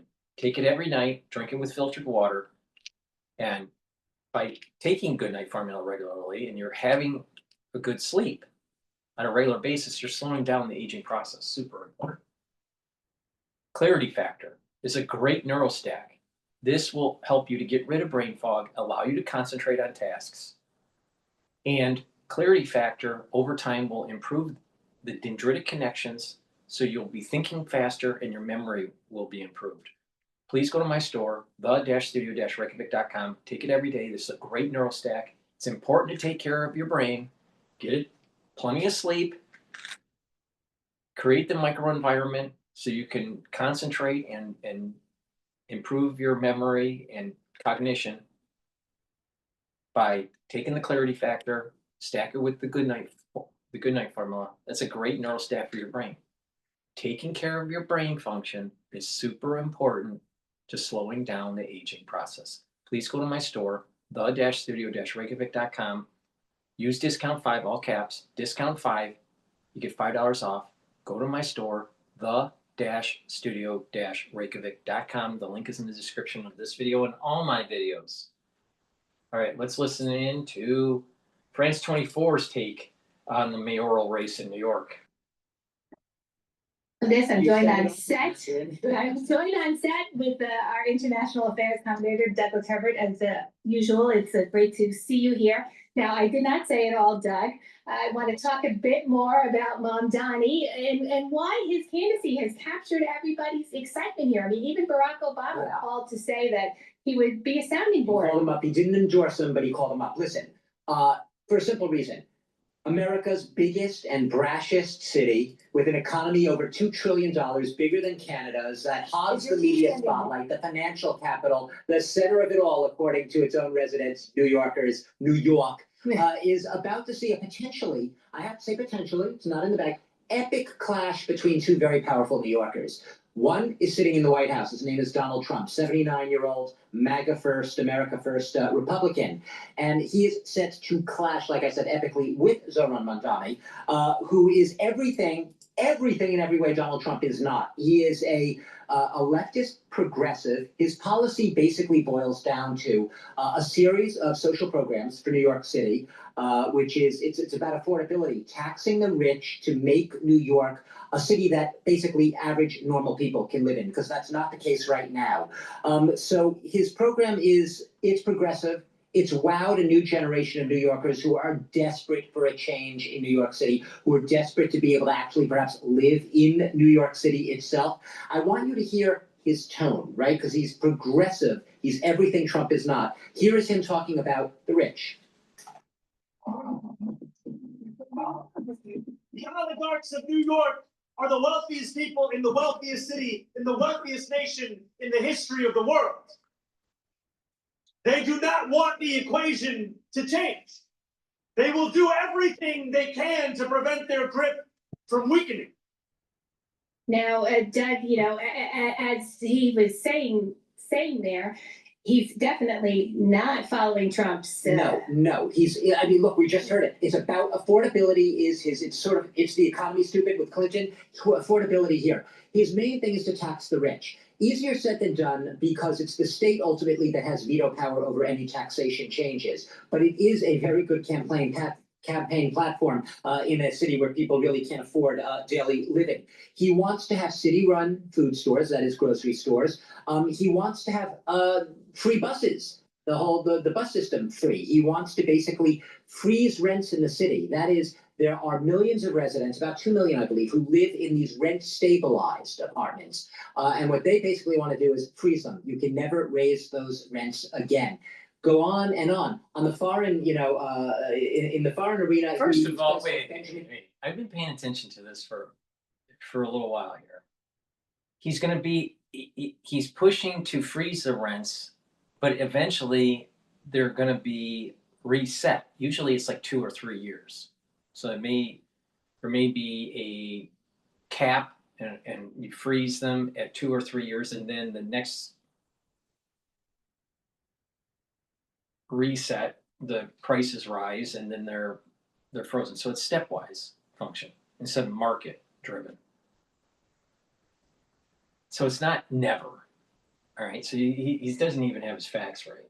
But the thing is that out of 8 or 9 million people, 2 million are on rent stabilization. Perhaps individuals shouldn't be living in New York if they can't afford it. You don't have to live in New York.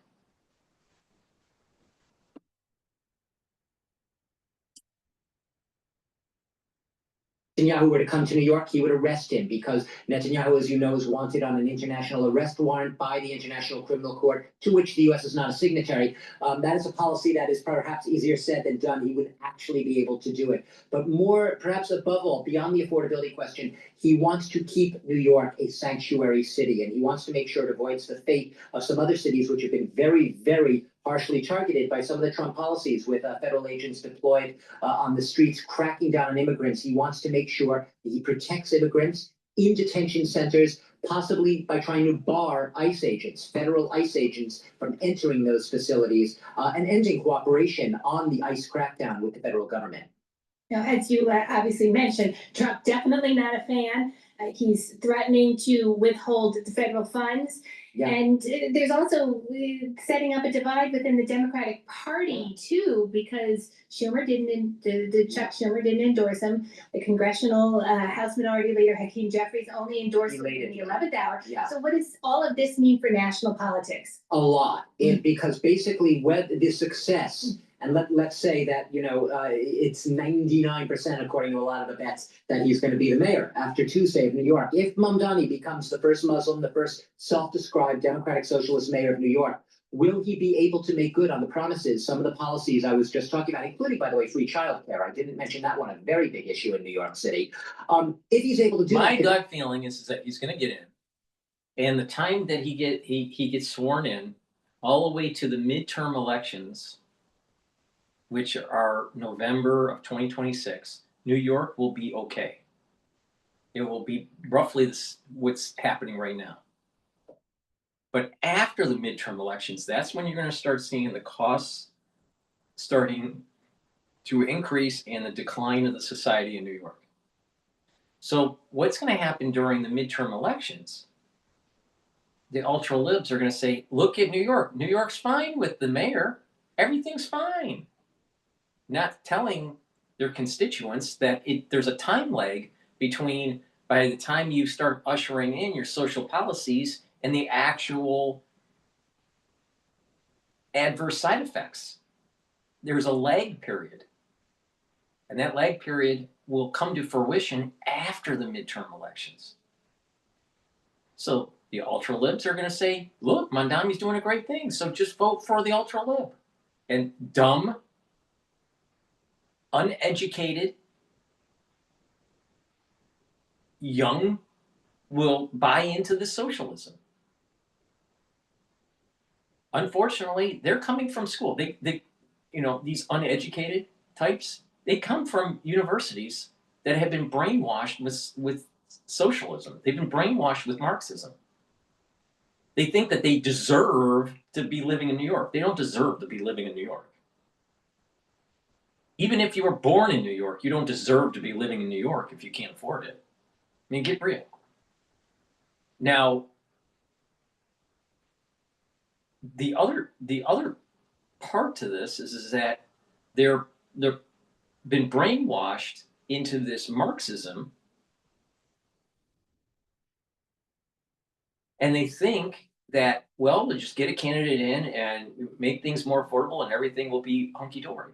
Not realizing that, you know what? These experiments have taken place in other countries. Socialism has never worked. Never worked. And sure as hell, communism has never worked.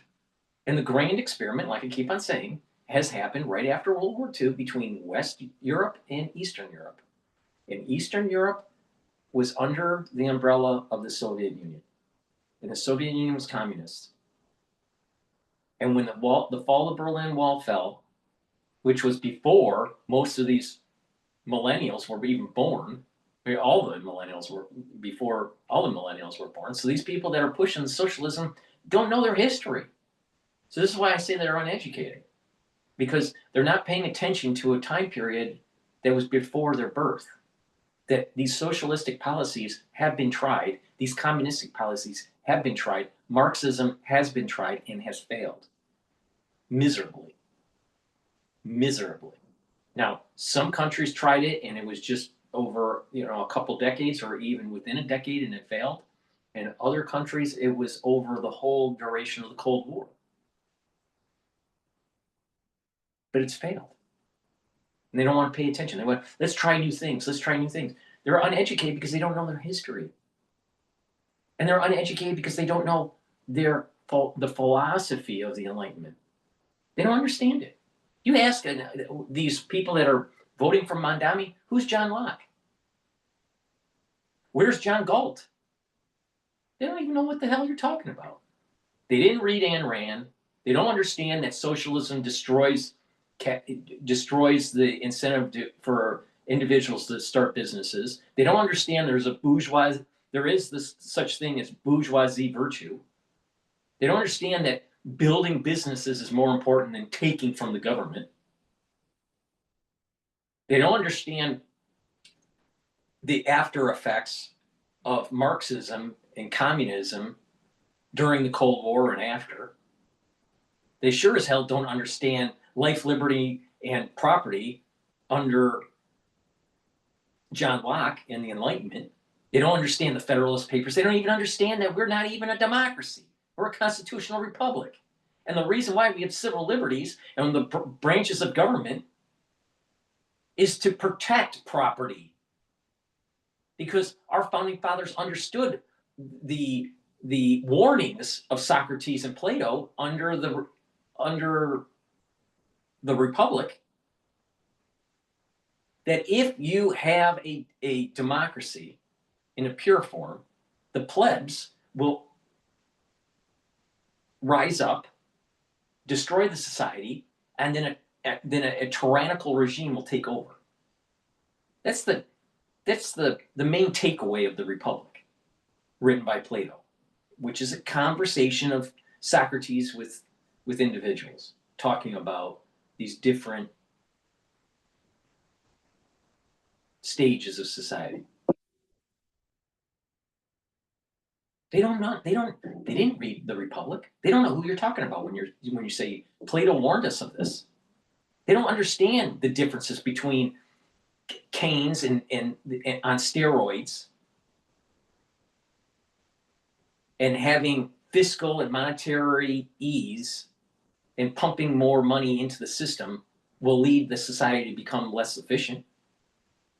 They don't understand that. They don't understand the differences between what Hayek and what Keynes was saying. They don't understand that this push in socialism has caused a debt cliff for most Western developed countries. Look at what's happening in the UK and in France. They're politically unstable and they have high debt issuance. Their debt to GDP ratio is to the moon. They're politically unstable, and there's a big chance of default. Now, hopefully, it's not systemic, but I think that there will be some sort of contagion across the world, and that may be the straw that breaks the camel's back, and it forces a whole global recession or global depression. Maybe, maybe not. I'm not sure. But it was caused by over reliance of the population on government freebies. That's socialism. It's always failed. Now, the United States is pretty capitalistic. But the thing is it's heavily in debt. $38 trillion in debt. You think we can have more freebies? What, 40 trillion is enough now, Mamdani? At what point can you tell the population you can't have your freebies? Because we're getting near that point. Then on top of, you have this Marxist takeover that destroys capitalism. People will not build businesses because there's no incentive, because the government wants to control the means of production. And then underneath the radar is this Islamic takeover that takes place. I tell you, young people that are pushing socialism, they're fucking idiots.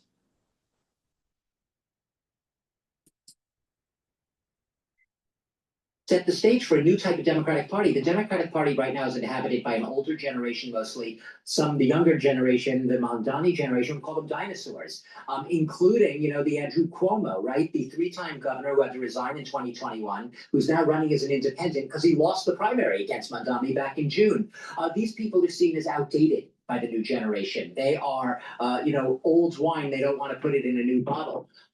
Whether he's successful could he be the template for a new type of Democratic Party going forward? Yes, he scared some of these, say, Jewish New Yorkers, right, with his talk of being in favor of Palestinian rights, being very, very critical of Benjamin Netanyahu and his government's policies. But then again, there's a new generation, younger generation of Jewish New Yorkers who are enthusiastic about Mamdani and very much ready to vote for him. So a lot has been made of the Jews being alienated by a Muslim, a pro-Palestinian Muslim. But in fact, that's not the case in a very shape-changing, demographically changing New York City.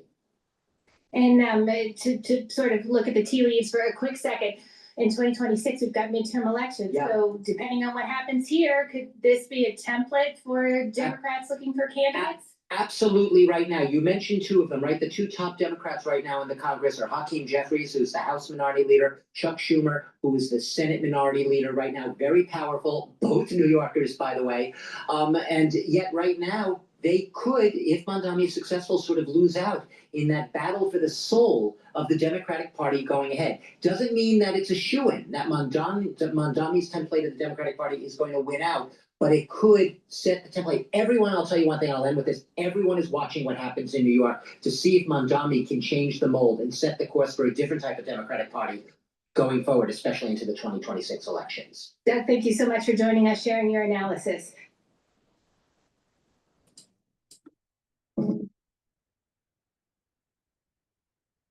Please go to my store, the-studio-reykjavik.com, and get the Myotrol. Myotrol helps with the gene expression to build muscle and to maintain muscle. Super important if you're 40 years of age or older, for males or females. Do resistance training and take the Myotrol.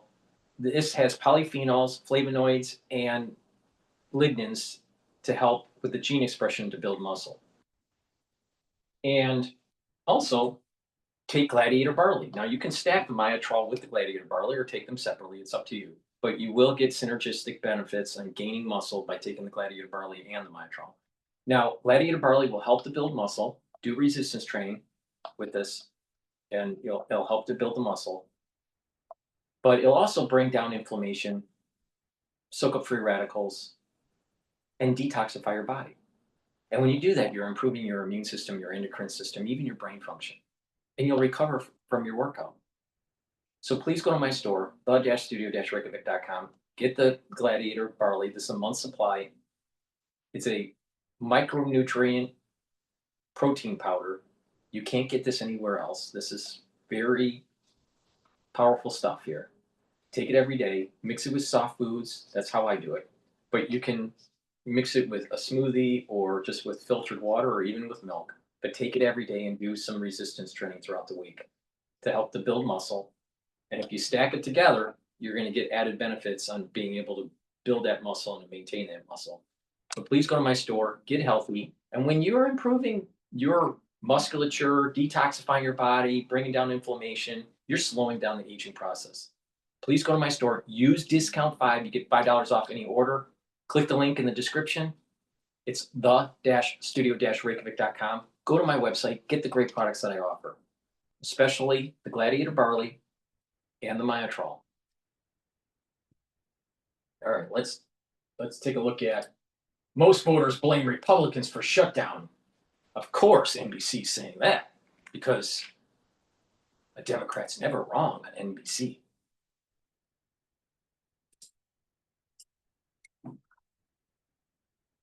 As the government shutdown is poised to become the longest in U.S. history, stretching into its 5th week, federal employees have missed paychecks. Critical food assistance is in jeopardy, and lines are growing longer outside of food banks. The country is just 2 days away from Election Day, with pivotal contests for governor in New Jersey and Virginia, where former President Obama was campaigning this weekend. Plus, the race for New York City mayor, which could shape the future of the Democratic Party. And in California, Prop 50 is on the ballot.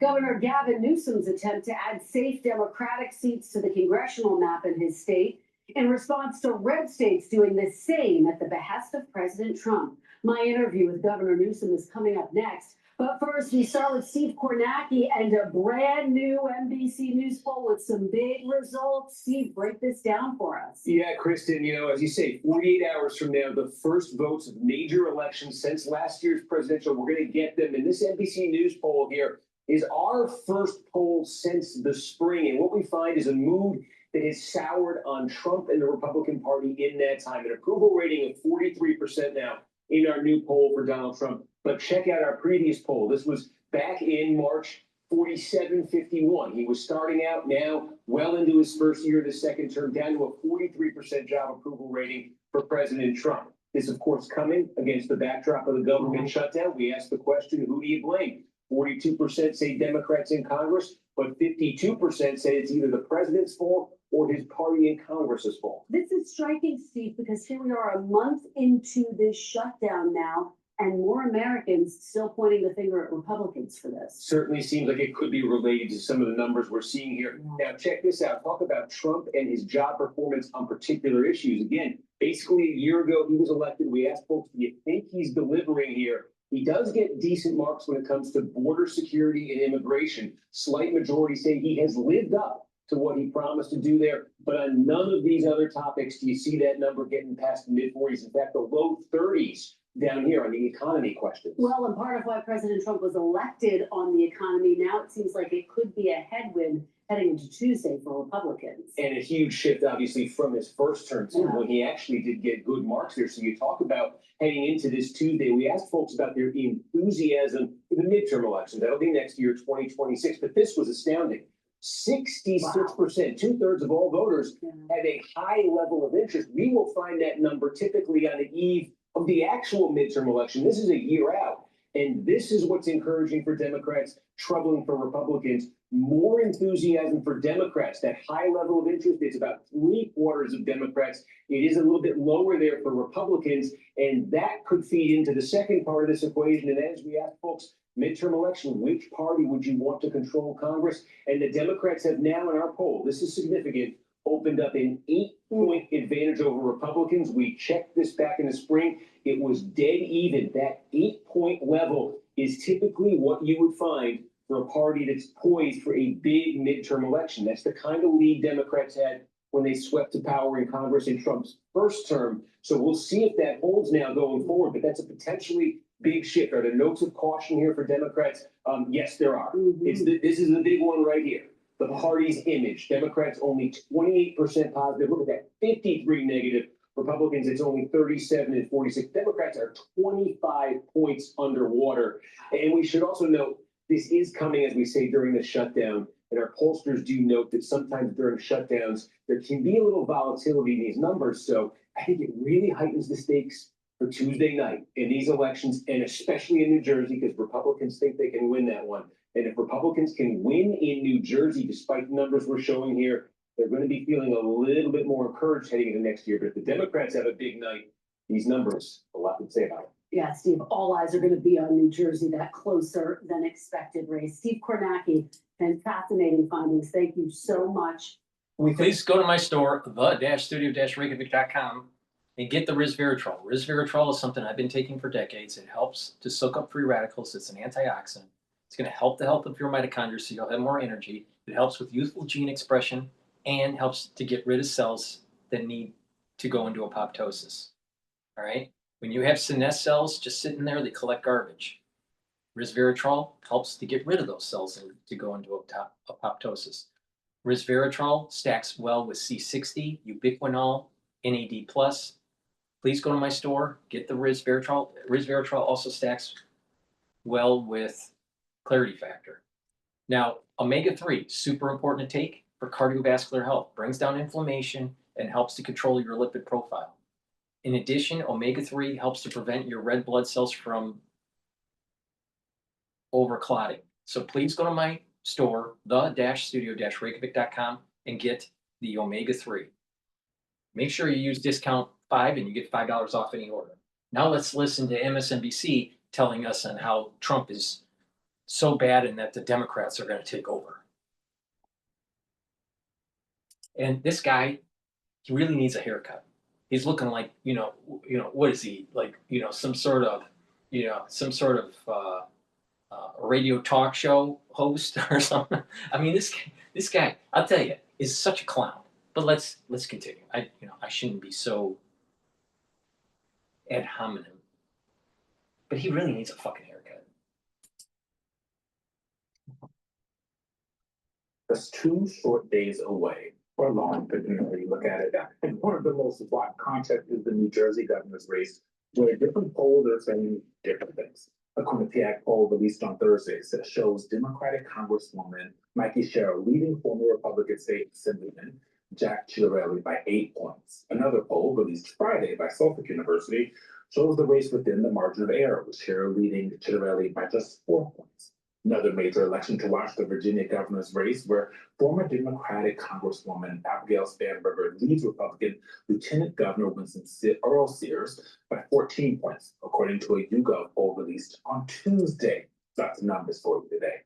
We got a lot to discuss this election week and a great panel to break it all down for you. Joining us now, Terry McCullough, former governor of Virginia and former DNC chair and former Republican Congresswoman of Virginia, Barbara Comstock. Virginia is well represented at this table today. Virginia and Jersey. I want to start with this new NBC polling of Trump approval. It just came out about 30 minutes ago. President Trump approval among voters, 43% approve, disapprove 55%. The previous polling in March of 2025, approval was 47%, disapprove was 51%. Congresswoman, we're seeing his numbers tick down. And between March and now, what we've seen is prices are going up. He continues this tariff war. The thing that got him in office, which is lowering prices, he was never going to do it on day one, but it seemed like he was going to be focused on it in some way, shape, or form. He's not focused on that really at all. No, but he said he was going to do it on day one, and that was supposed to be the #1 focus. But interestingly, these candidates, both candidates for governor, they focused on affordability and prices and cost of living, and that's why they are both leading, and that's why I believe they're both going to be winning on Tuesday, and particularly a big win in Virginia, because cost of living is the issue, and tariffs. As a Republican, I'm still a Republican supporting Abigail Spanberger, but tariffs are taxes.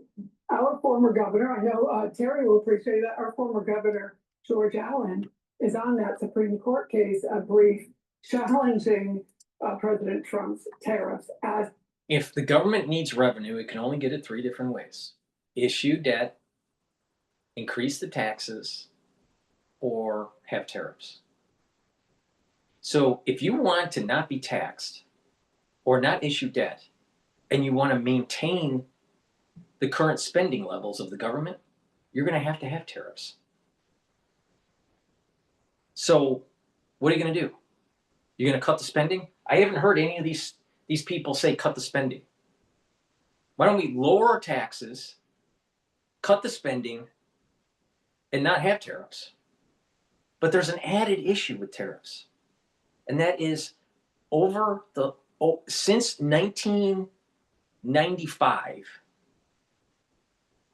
we've been hemorrhaging our manufacturing base to cheaper cost centers, not because they have the skills, but because they have the labor arbitrage and the regulatory arbitrage. So companies would earn more money. Now, if you're a shareholder, you benefit. But if you're a worker, you don't. If you're an American worker, you don't benefit from it. If you're a foreign worker, you will, in a different country where the labor arbitrage is happening and where the jobs have been shipped. So using tariffs to force transnational capitalists and these global corporations to move back their manufacturing to the United States is a great tool, but they don't mention that. And what about the reason why we have the inflation is because it's the aftershock from the overspending that happened during COVID. What happened during COVID was inflationary, but they don't talk about that. Taxes, and you're seeing that same poll that the American people oppose these tariffs about 2 to 1 because they get that they are tariffs that are increasing the cost of living, and that is crushing. But you have to bring back the manufacturing. You have to bring back the economic clustering, and I'd rather take the pain now and have a more prosperous future than not. But the thing is that the Federal Reserve is saying that, well, if they're 2%, if their 2% target, right, was, let me rephrase it. They have a 2% target, the Federal Reserve, for inflation. All right. If you don't, if you take out the tariff effects, it looks like that inflation is running at around 2.7. If you bring in the tariffs, it's looking like that it's maybe at 3.1% annualized. Now, expectation is more. It's like 4.7 or something like that. But expectation and reality are two different things. So the effects of tariffs is only about 0.3% of the inflation rate, maybe 0.4%. Let's round it and be generous, 0.5%. Most of the above target of 2% has nothing to do with tariffs, and that the bulk of the inflation is still the effects of COVID. It's the aftershock.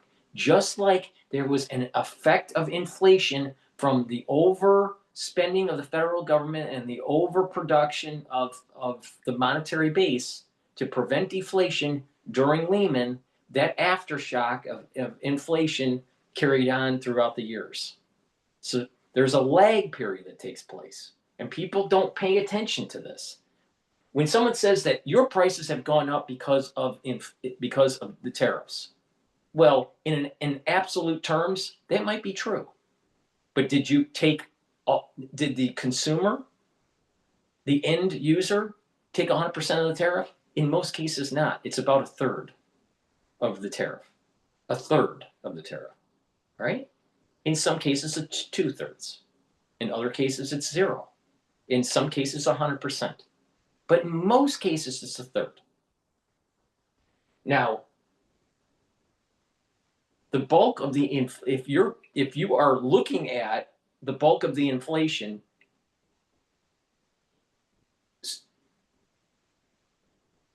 going in from January to now, or at this moment in time to last year, 0.5 to 0.6% above the 2% target is because of Biden, not because of Trump. Tariffs, yes, have brought it up a little bit, but the bulk of what's above the 2% is still Biden's economy. And people don't pay attention to this and to this fact. And what happened with the Biden administration? The Treasury and the Federal Reserve did not manage monetary policy. They had a terrible monetary policy. And by the time they realized that inflation was not transitory, it was too late. And now we're living through the effects of a failed monetary policy from the Federal Reserve.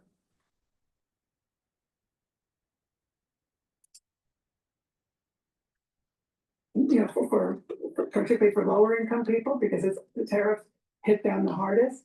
And that's why cost of living on housing, on groceries, that word that Trump said he discovered. And this is why this is why Mikey Sherrill and Abigail Spanberger are leaving. The Republican Ronald Reagan also did not. And the government shutdown doesn't help. Terry became governor during a government shutdown, and I barely survived my race. Well, the governor, chairman, to talk about the impact of the current government shutdown, is that playing a role? Certainly is playing a role in Virginia because of all the federal workers and former federal workers who live in the Commonwealth. But is it also playing a role in the New Jersey governor's race, do you think? Sure, it is playing in both states, much more so Virginia. We have 500,000 federal workers in the Commonwealth of Virginia, so it's having a much bigger impact. But listen, we're going to have a great election on Tuesday. I agree, we're going to win both governors. In Virginia, we'll sweep all 3 statewide. I think we pick up anywhere from 6 to 9 seats in the House of Delegates, which will be historic. We could all, you know, we're going to get at least 56, if not 60. Big win. Why? Trump underwater by 13 points in Virginia today. Cost of living is up. We've had the DOGE cuts, which affect Virginia more than any other state in America. We've got the SNAP benefits going away, a government shutdown, federal contractors being cut. So Trump has done nothing but hurt Virginia and hurt Virginia families. And that's why you're going to see folks come out in a record year. Historical fact, 48 straight years in Virginia, 48 straight years, the party that wins the White House. The next year, the other party wins the governor's mansion. Only one man in 48 years broke that. Take a guess. Is he right here? Little history for you. A government shutdown. So this government shutdown, which by Tuesday will be the longest, and I guess by Wednesday will be the longest in history, is also in these 2 states that are 3-time Trump loser states out in the government shutdown. Why those not helpful? You're both bullish on Spanberger's chances in Virginia, understandably. You're both from Virginia. But I'm a little bit of a Debbie Downer here when it comes to New Jersey, my home state of New Jersey. We showed the 2 polls where Mikey Sherrill is leading. But Chairman, am I wrong? Let me get this straight. He wants to be a Debbie Downer. But think about what he just said. He is a reporter on MSNBC who just spoke. And he's saying he wants to be a Debbie Downer and that maybe this Sherrill will win. Wait, I'm sorry. Is it Sherrill? No, it's not Sherrill. Let's go. Let me rewind it to make sure that I understood what he said correctly. Okay. Let's just dive in. I'm rewinding it. I want to listen very closely to what he said to make sure that what he said was true. 3-time Trump loser states out in the government shutdown. Well, I know it's helpful. You're both bullish on Spanberger's. Who's speaking here? Who's speaking here is an MSNBC anchor. Right? He's supposed to be a journalist, not giving his fucking opinion about who should be in the office in New Jersey. So let's continue.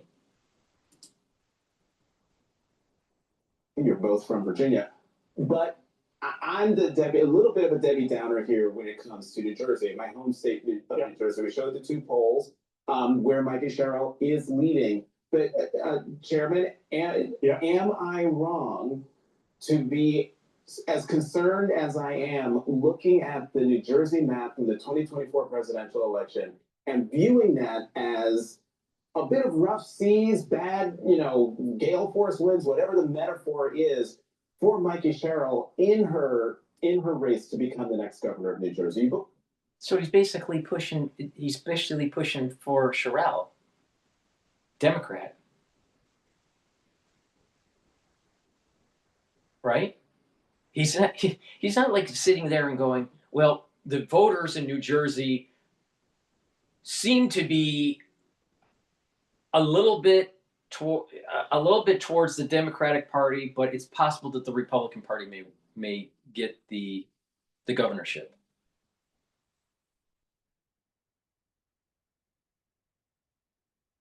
He projected himself as if what he wants is Cheryl. Well, he's a newscaster. He's an anchor. He should be unbiased. This is the problem that we have with mainstream media now. It's that everyone's biased. They're not like a Walter Cronkite anymore, or a Peter Jennings, right? We got opinion pieces now with fancy suits.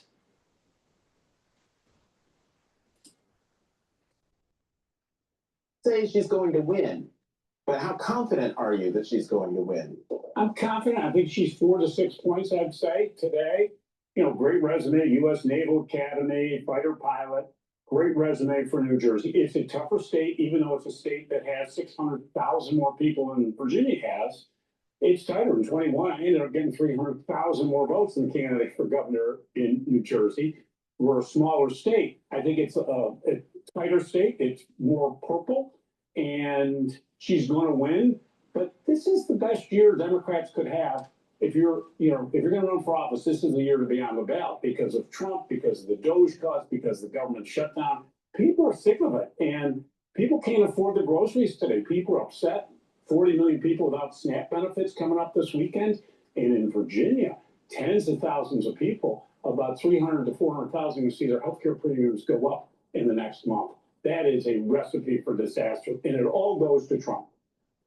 I want to talk about the Obama of it all, because now we have seen him recalibrate his strategy to be disengaged, or at least less engaged with elections. And we're seeing him go back on that, and in real time, seeing him getting involved on the campaign trail.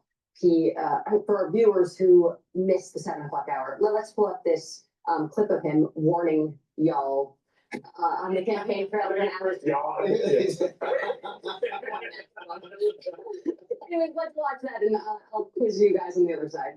So you've got a president who replaces career prosecutors with loyalists who will do his bidding, and now he's telling them to hand over millions of taxpayer dollars that he had to pay in expenses for previously violating the law. And here's the thing, New Jersey. It's not as if we did not see some of this coming. I mean, I'll admit, it's worse than even I expected, but I did warn y'all.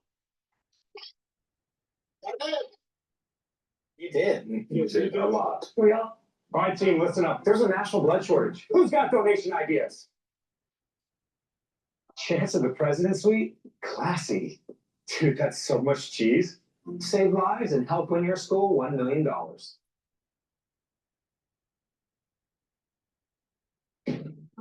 Things happen here. Nobody ever talks about it. We had 25 disappearances. You did. You did a lot. We all did. A lot of people did. So when you are looking at the people who are pulling the party forward and getting ready for a very consequential midterm election next year, who are the— Why didn't Barack Obama talk about the lawfare that was going on during the presidential race for Trump in 2016, throughout his first term, all the way into the second presidential race of 2020, into the wandering years between 2020 and 2024, and then the lawfare during that time too. Barack Obama didn't say anything about that. What about the illegality of his administration pushing Russiagate? No, we don't want to talk about the lawfare against Trump.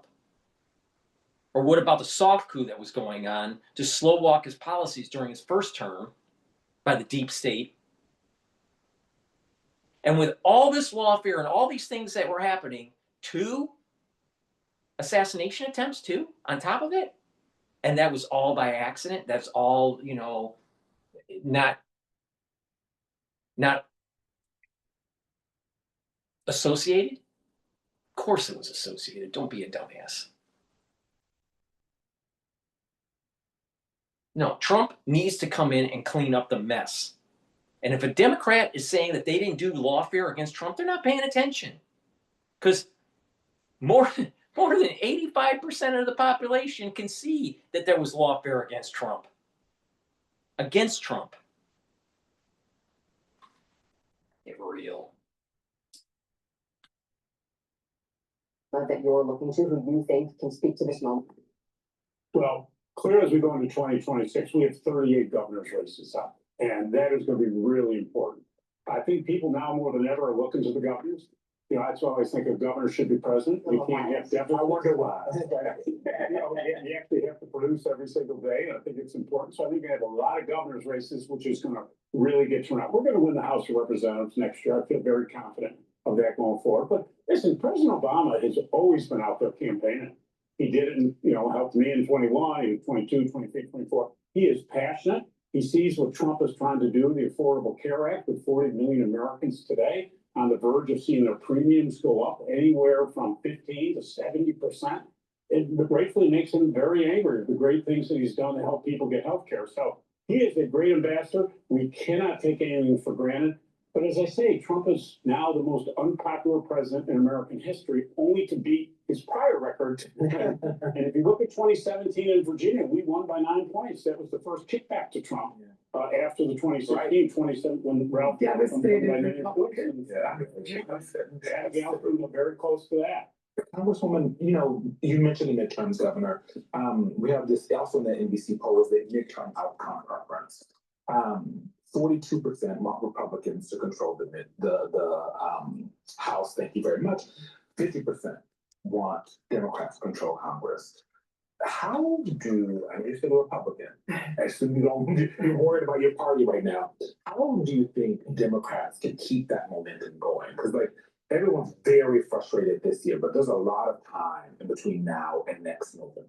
The entire year is a million years in politics nowadays. I think people are just looking more at candidates. They may not be happy with the parties, but they're looking at good candidates. In these cases of these two governors we're talking about, these were these are two good mainstream candidates. So that independents and maybe dissatisfied Republicans with their own party can look at sensible candidates. And people who can be their own person. I mean, Abigail Spanberger didn't vote for Nancy Pelosi several times. Right. So I think candidates who are able to be their own person and stand up and respond with governors' solutions to their own states and be their own person, which these days in the Trump party, not the Republican party, you cannot be your own person. You cannot stand up and say, hey, I'm in Iowa and I don't think tariffs are good. We have a recession in Iowa or Nebraska. They aren't allowed to say anything against the dear leader. And here you have Trump with his Great Gatsby party and the excess, the corruption that he's talking about. I worked at the Justice Department. To see the level of corruption that's going on now is something that I think, again, the American people are seeing. So this is a problem for Republicans. Work the Democratic ticket on Tuesday? Up and down the ticket? I left the third blank, but I voted for the top two. Yes. Yeah, and I think we know former Governor Terry. Okay. Former Governor Terry McCollum and former Congresswoman Barbara Comstock. Thank you both very much. Please go to my store, the-studio-reykjavik.com, and get the heirloom barley. This will help to detoxify your body, bring down inflammation, and soak up free radicals. Super important for your immune system and your cardiovascular system, even your brain function. Slow down the aging process, detoxify your body every day, and bring down that inflammation. Super important. This is a month supply. Take it every day. Slow down the aging process. Use discount 5 and you get $5 off any order. Let's listen to Wesley Clark on Bloomberg. The remarks by the president, knowing the flotilla, the armada that we have assembled that's about to get even bigger in the Caribbean. How do you read his remarks? And what do you think's about to happen in Venezuela? think it's like jiggling the skeleton key in the lock. It doesn't always engage the first time you move it back and forth and play with it a little bit. So you've got military force. Rumors are that there are some special operators inside Venezuela. You're not quite sure what the target is. That's Maduro's problem. Is it him? Could he just suddenly disavow Russia, Iran, and China and say, no, I don't want them. I'm on your side, America? Could he suddenly say, I'm going to crack down on all? Could he say, I'm just going to accept the results of the next election and I mean it this time? He doesn't know what the objective is, so he's under a lot of pressure. And I think this is part of the strategy. We don't know what the objective really is of the administration, but if it really is about drugs, then yes, most of it is coming through Mexico by land. And if you're going to do something with drugs, you have to look at the demand side as well. So we're just in the early stages of this yet. It's just a pressure building up on Maduro. It is something. You mentioned the demand side. We never talk about that as if these drugs are, being pushed on Americans. They're coming here because Americans are demanding them, which is its own problem. The USS Gerald Ford is on its way right now, General. It's apparently not in theater yet. Would the administration take action without that platform being there? Well, it depends on what the objective is of the administration. If the objective was to go in and snatch Maduro and put him on trial somewhere, then maybe you don't need the board there. If the objective is to sort of intimidate, be prepared, then you want overwhelming force. And that's what we're assembling there. They do have aircraft. Anti-aircraft, they have radars, they have ships. But that could all be taken out in a few hours, I think. What you couldn't do, even with the two amphibious groups that are there from the Marines and so forth, what you can't do is really go in and occupy Venezuela. It's just too big, too many people, too many weapons distributed. You can't quite do the same kind of takedown that we did in Panama against Manuel Noriega in 1989. That was an entirely different case, legally, militarily, geopolitically. So this is different. We still don't really know what the objective is of the administration. And it could be that really it is drugs. It also could be that's just what you say when there's a private set of objectives that are coordinated through Congress. And he has briefed at least the Republican members of Congress in the big committees. I hope he'll bring the Democrats in too, because national security shouldn't be partisan. It should be beyond the country's borders. We should all be one nation. Well, this is a great point that you make, and maybe that will actually tell us a bit if we start seeing briefings across the aisle on Capitol Hill. I know that the Pentagon has not been terribly fond of talking to Congress at all lately. But General, we've seen B-1 bombers and B-52 bombers buzzing Venezuela's airspace. We also saw Venezuelan F-16s buzz a couple of U.S. ships weeks ago when we first started striking these alleged drug boats coming out of Venezuela. You mentioned the fact that they do have some aircraft. They've got anti-aircraft missiles and the like. What kind of a job would it be for us to knock all of that out? Or would there in fact be an air war over Venezuela? You never want to discount an adversary. So yes, they've got pilots, they fly F-16s, they have some air-to-air weapons, but they don't have the modern air-to-air weapon.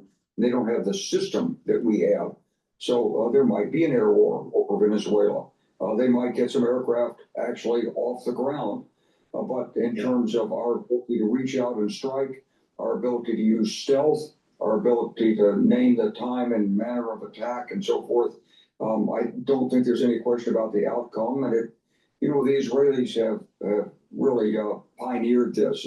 In their operations, they typically strike. They're effective. They're using our technology. Of course, we know all those systems. I wouldn't think there'd be much of a problem.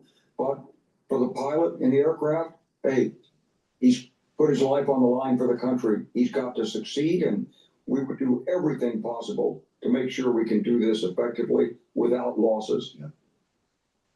As we're speaking, General, we're showing images, video of some of the alleged drug boats that we've blown up recently. too many to count at this point. There was a sub. We've got the boats as well. This is quite a gallery that we have of these things blowing up and catching on fire. A lot of people have died. As someone who actually ran Southern Command, what is your thought on the legality of this operation so far? Well, it should have been briefed as legal.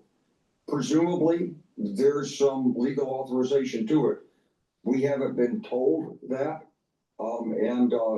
The evidence that has been presented to Congress, at least as it's been explained publicly, doesn't fully justify that we know for sure that these are drug boats. And if they are, then it would be a violation really of maritime norms to attack them. We would normally seize and secure them, use them to collect information and run it back to the source. This is a different approach. It's more about sort of naked power than it is the international rules-based system. And this is one of the concerns that so many have today when you look at the shape of the international environment, what's going on in Ukraine, what's happening, might happen in Taiwan and so forth. How do we use all the tools of statecraft, not just the military and not just tariffs? No. Sorry, General. What war have you won? Second of all, with these drug runners, we have to absolutely destroy them and give them no harbor. Exactly, no harbor. Instead of capitulating to some sort of international norms. No, stop the problem. And then by showing force against the drug runners, showing force against Venezuela, it'll start putting a seed in President Xi's mind that maybe taking Taiwan is a bad idea. And also to force Putin to the negotiating table. Because as we are exercising our military and working out the kinks, right, with the War Department, the Department of War, right, instead of the Department of Defense, because he was running under the Department of Defense. It was just be defensive, don't be offensive. See, his rhetoric is all defensive. What's about the offensive capability? So blowing up Venezuela is going to put a seed in Putin's head. Oh, wait a minute here. Trump's getting serious. What happens if he does send the Tomahawks and start bombing Moscow? Putin doesn't understand anything other than force. No. This guy, general, but what war did you win?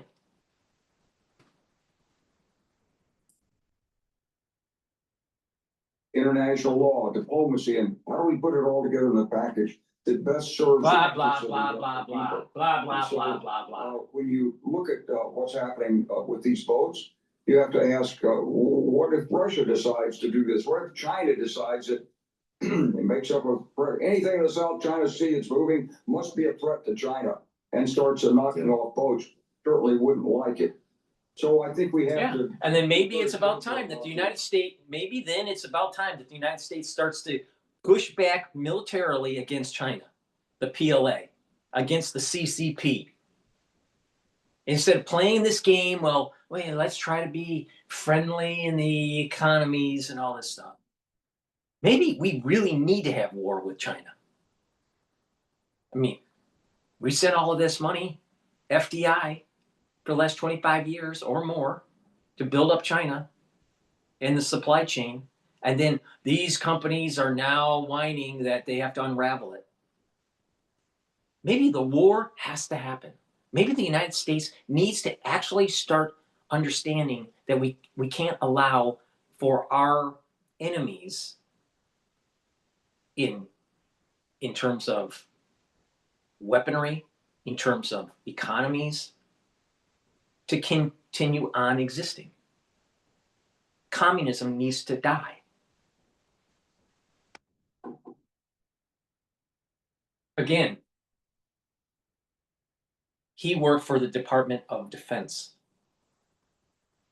and didn't win a war.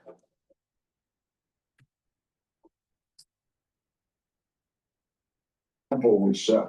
I hope that the administration will come forward soon with more of a legal justification, make sure that this is not a partisan, but a bipartisan thing. It's got the support of the entire Congress. That's the way that American foreign policy is strongest.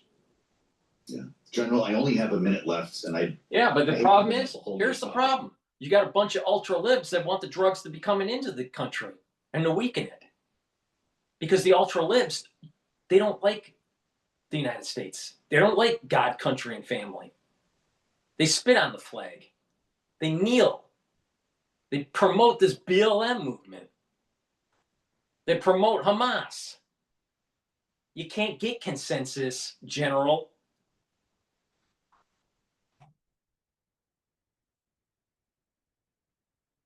I don't want to have to cut you off, but this headline just ran from CNN. The Department of Defense has okayed Tomahawk missiles for Ukraine, and it will leave the decision finally to President. It's Department of War, Bloomberg, not Department of Defense. See, they don't even use the right terminology.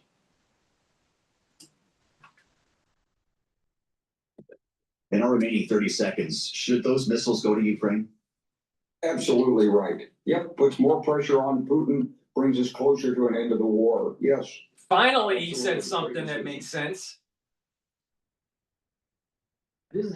Please go to my store, the-studio-reykjavik.com. Get the drops and the lozenges, especially for the fall and the winter season. Mitigate any throat irritation that you might get. Have some at work, have some at home. You never know when you need it.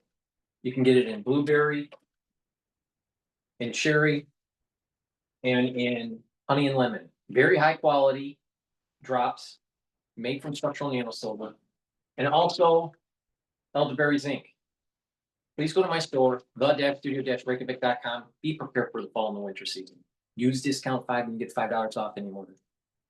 Go to my store, the-studio-reykjavik.com. All right, there was I was thinking it was in Chicago, the shooting today. It's actually in Ohio. So let's just listen in here. The city of Cleveland, Ohio at this hour, and our next story takes us about 30 minutes south to a suburb of Akron. That's where a mass shooting is under investigation. The police chief in Bath Township telling me at least 9 people have been wounded in an attack that happened early this morning at a short-term rental property where a party had been advertised all over social media. I do want to bring in a Bath Township Police Chief Vito Sinopoli joining us here to discuss. Thank you so much, Chief. I know you've had a very busy several hours, so we definitely appreciate you being here with us. Certainly. And first off, I did want to ask you, can you break down, as this is an active investigation, what information you can tell us so far about exactly what happened? Well, our community unfortunately experienced a tragic and senseless act of violence at about midnight this morning, November 2nd. We received calls in our communications center about multiple shootings within a resident in the 900 block of Toplerville Drive in Bath Township. When responding officers arrived on scene, it was a very chaotic scene with multiple juveniles and adults fleeing from the residence, and our officers also observed a number of people who sustained gunshot wounds. We did have assistance from other area departments, the Akron Police Department, Copley Police Department, Fairlawn, Ridgefield Village, all of whom helped us immensely with this rather large crime scene. And at this point, the individuals responsible for the shooting are still at large. Do you have any information you can provide at this point about the shooter or shooters involved in all of this? Well, again, it's a very dynamic scene, and we're still interviewing witnesses to determine whether it was one or more individuals who were involved in the shooting, but we did confirm multiple shell casings at the residence, which would indicate potentially that there were others, and it was not just one individual. What about the victims themselves? Do we know how old they are in age range? Are they all juveniles? How they're doing? Anything of that nature just yet? We don't know that information as of yet. We know that the party was attended predominantly by juveniles, but there were adults there, but we've not yet been able to confirm whether all were juveniles or whether it was a mix of juveniles and adults. We also know that this was a party that was kind of placed all over social media. It was advertised there. Any idea if this was a Halloween party, any of that information just yet, and maybe how many people were there? Well, the information we have is that the home was listed on an Airbnb site for a short-term rental. And there was a posting apparently of a birthday party. And as a result of that, there were a number of people who showed up. We can't really guesstimate at this point how many were there, but we do know that there were quite a few cars that lined the street. So we anticipate finding that the number was fairly large. How pivotal is the public when you're talking about an investigation like this, where there's a lot of unknowns? It happened hours ago. How pivotal is the public with helping in this investigation? Well, the public really plays a tremendous role in helping us try to solve this crime, whether it's someone who was there at the party, someone who may have observed a social media post by someone connected with the party. That information is very useful to us. We're also working in close contact with the Ohio Bureau of Criminal Investigation, and they have crime scene analysts working with us. And so we're going to be sorting through all that information with surveillance video, social media posts, but really the public's help at this point in time is very important, potentially when some of that information may get destroyed or pulled down from media sites. What message do you have for parents right here as maybe they are concerned, they're there in Bath Township, maybe in the surrounding area, they see something like this unfold in their community? What is your message to them right now? So I think it's important for parents to understand that it's essential for you to know where your children are at any given point in time, whether it's Bath Township or another community, but staying in close contact with them, particularly if they learn that they're going to attend a party of this size, really just stay away from it, knowing that potential for violence is great. Really this incident demonstrates that no community is immune from violence, even a community like Bath Township. So really that's the message we want to convey. I did want to ask you here, if for folks watching, you can kind of explain where Bath Township is in relation to Cleveland, Akron, all of those areas that people are maybe a little more familiar with, but also what that area is like. So Bath Township is an Ohio township just north of the city of Akron, and it's about 30 miles south of the city of Cleveland. The community is about 10,000 residents. It's a fairly affluent community, predominantly residential with a small commercial district at the south end of our township. And this incident is certainly out of character for our community. We really pride ourselves in actively keeping this community safe for our residents and businesses. And this incident really, again, highlights the fact that no community is immune from violence. Chief, thank you so much for taking the time to join us here. I know, again, this is an active investigation, so we definitely appreciate your time. Anything we missed, anything you want to make sure to add here before I let you go?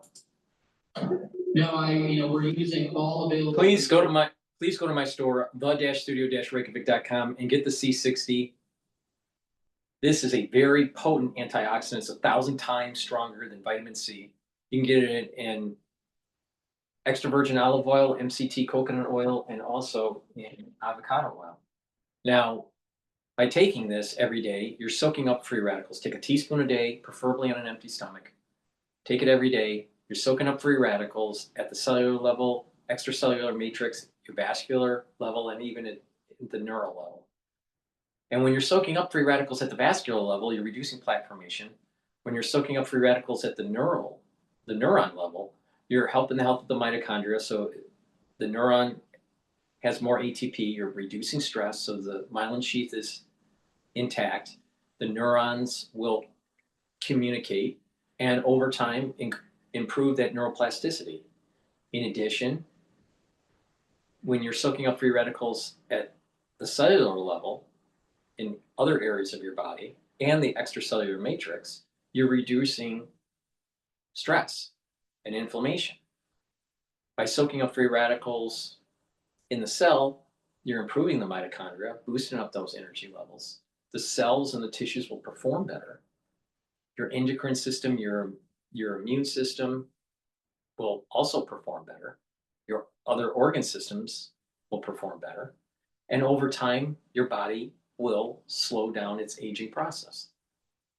And again, improving your immune system and your endocrine system is super important for your overall health and well-being. So please go to my store, get the C60 either in avocado oil, MCT coconut oil, or extra virgin olive oil. Get it in a 2 ounce, a 4 ounce, or an 8 ounce configuration. Take it every day. In addition, C60 will improve your basal layer for your skin. It soaks up free radicals and it improves that basal layer, because that basal layer is where the adult stem cells are to produce new skin cells, right? So the healthier that basal layer is, the healthier your skin will be.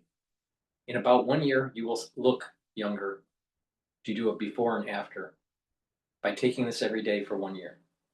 Within 2 months, you're going to start noticing your body is performing better, has more energy, your immune system is better.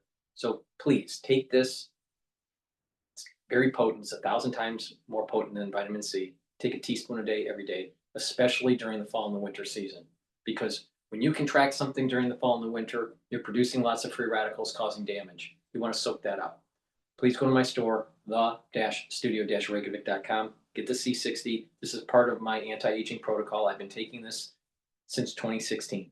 Please go to my store, the-studio-reykjavik.com.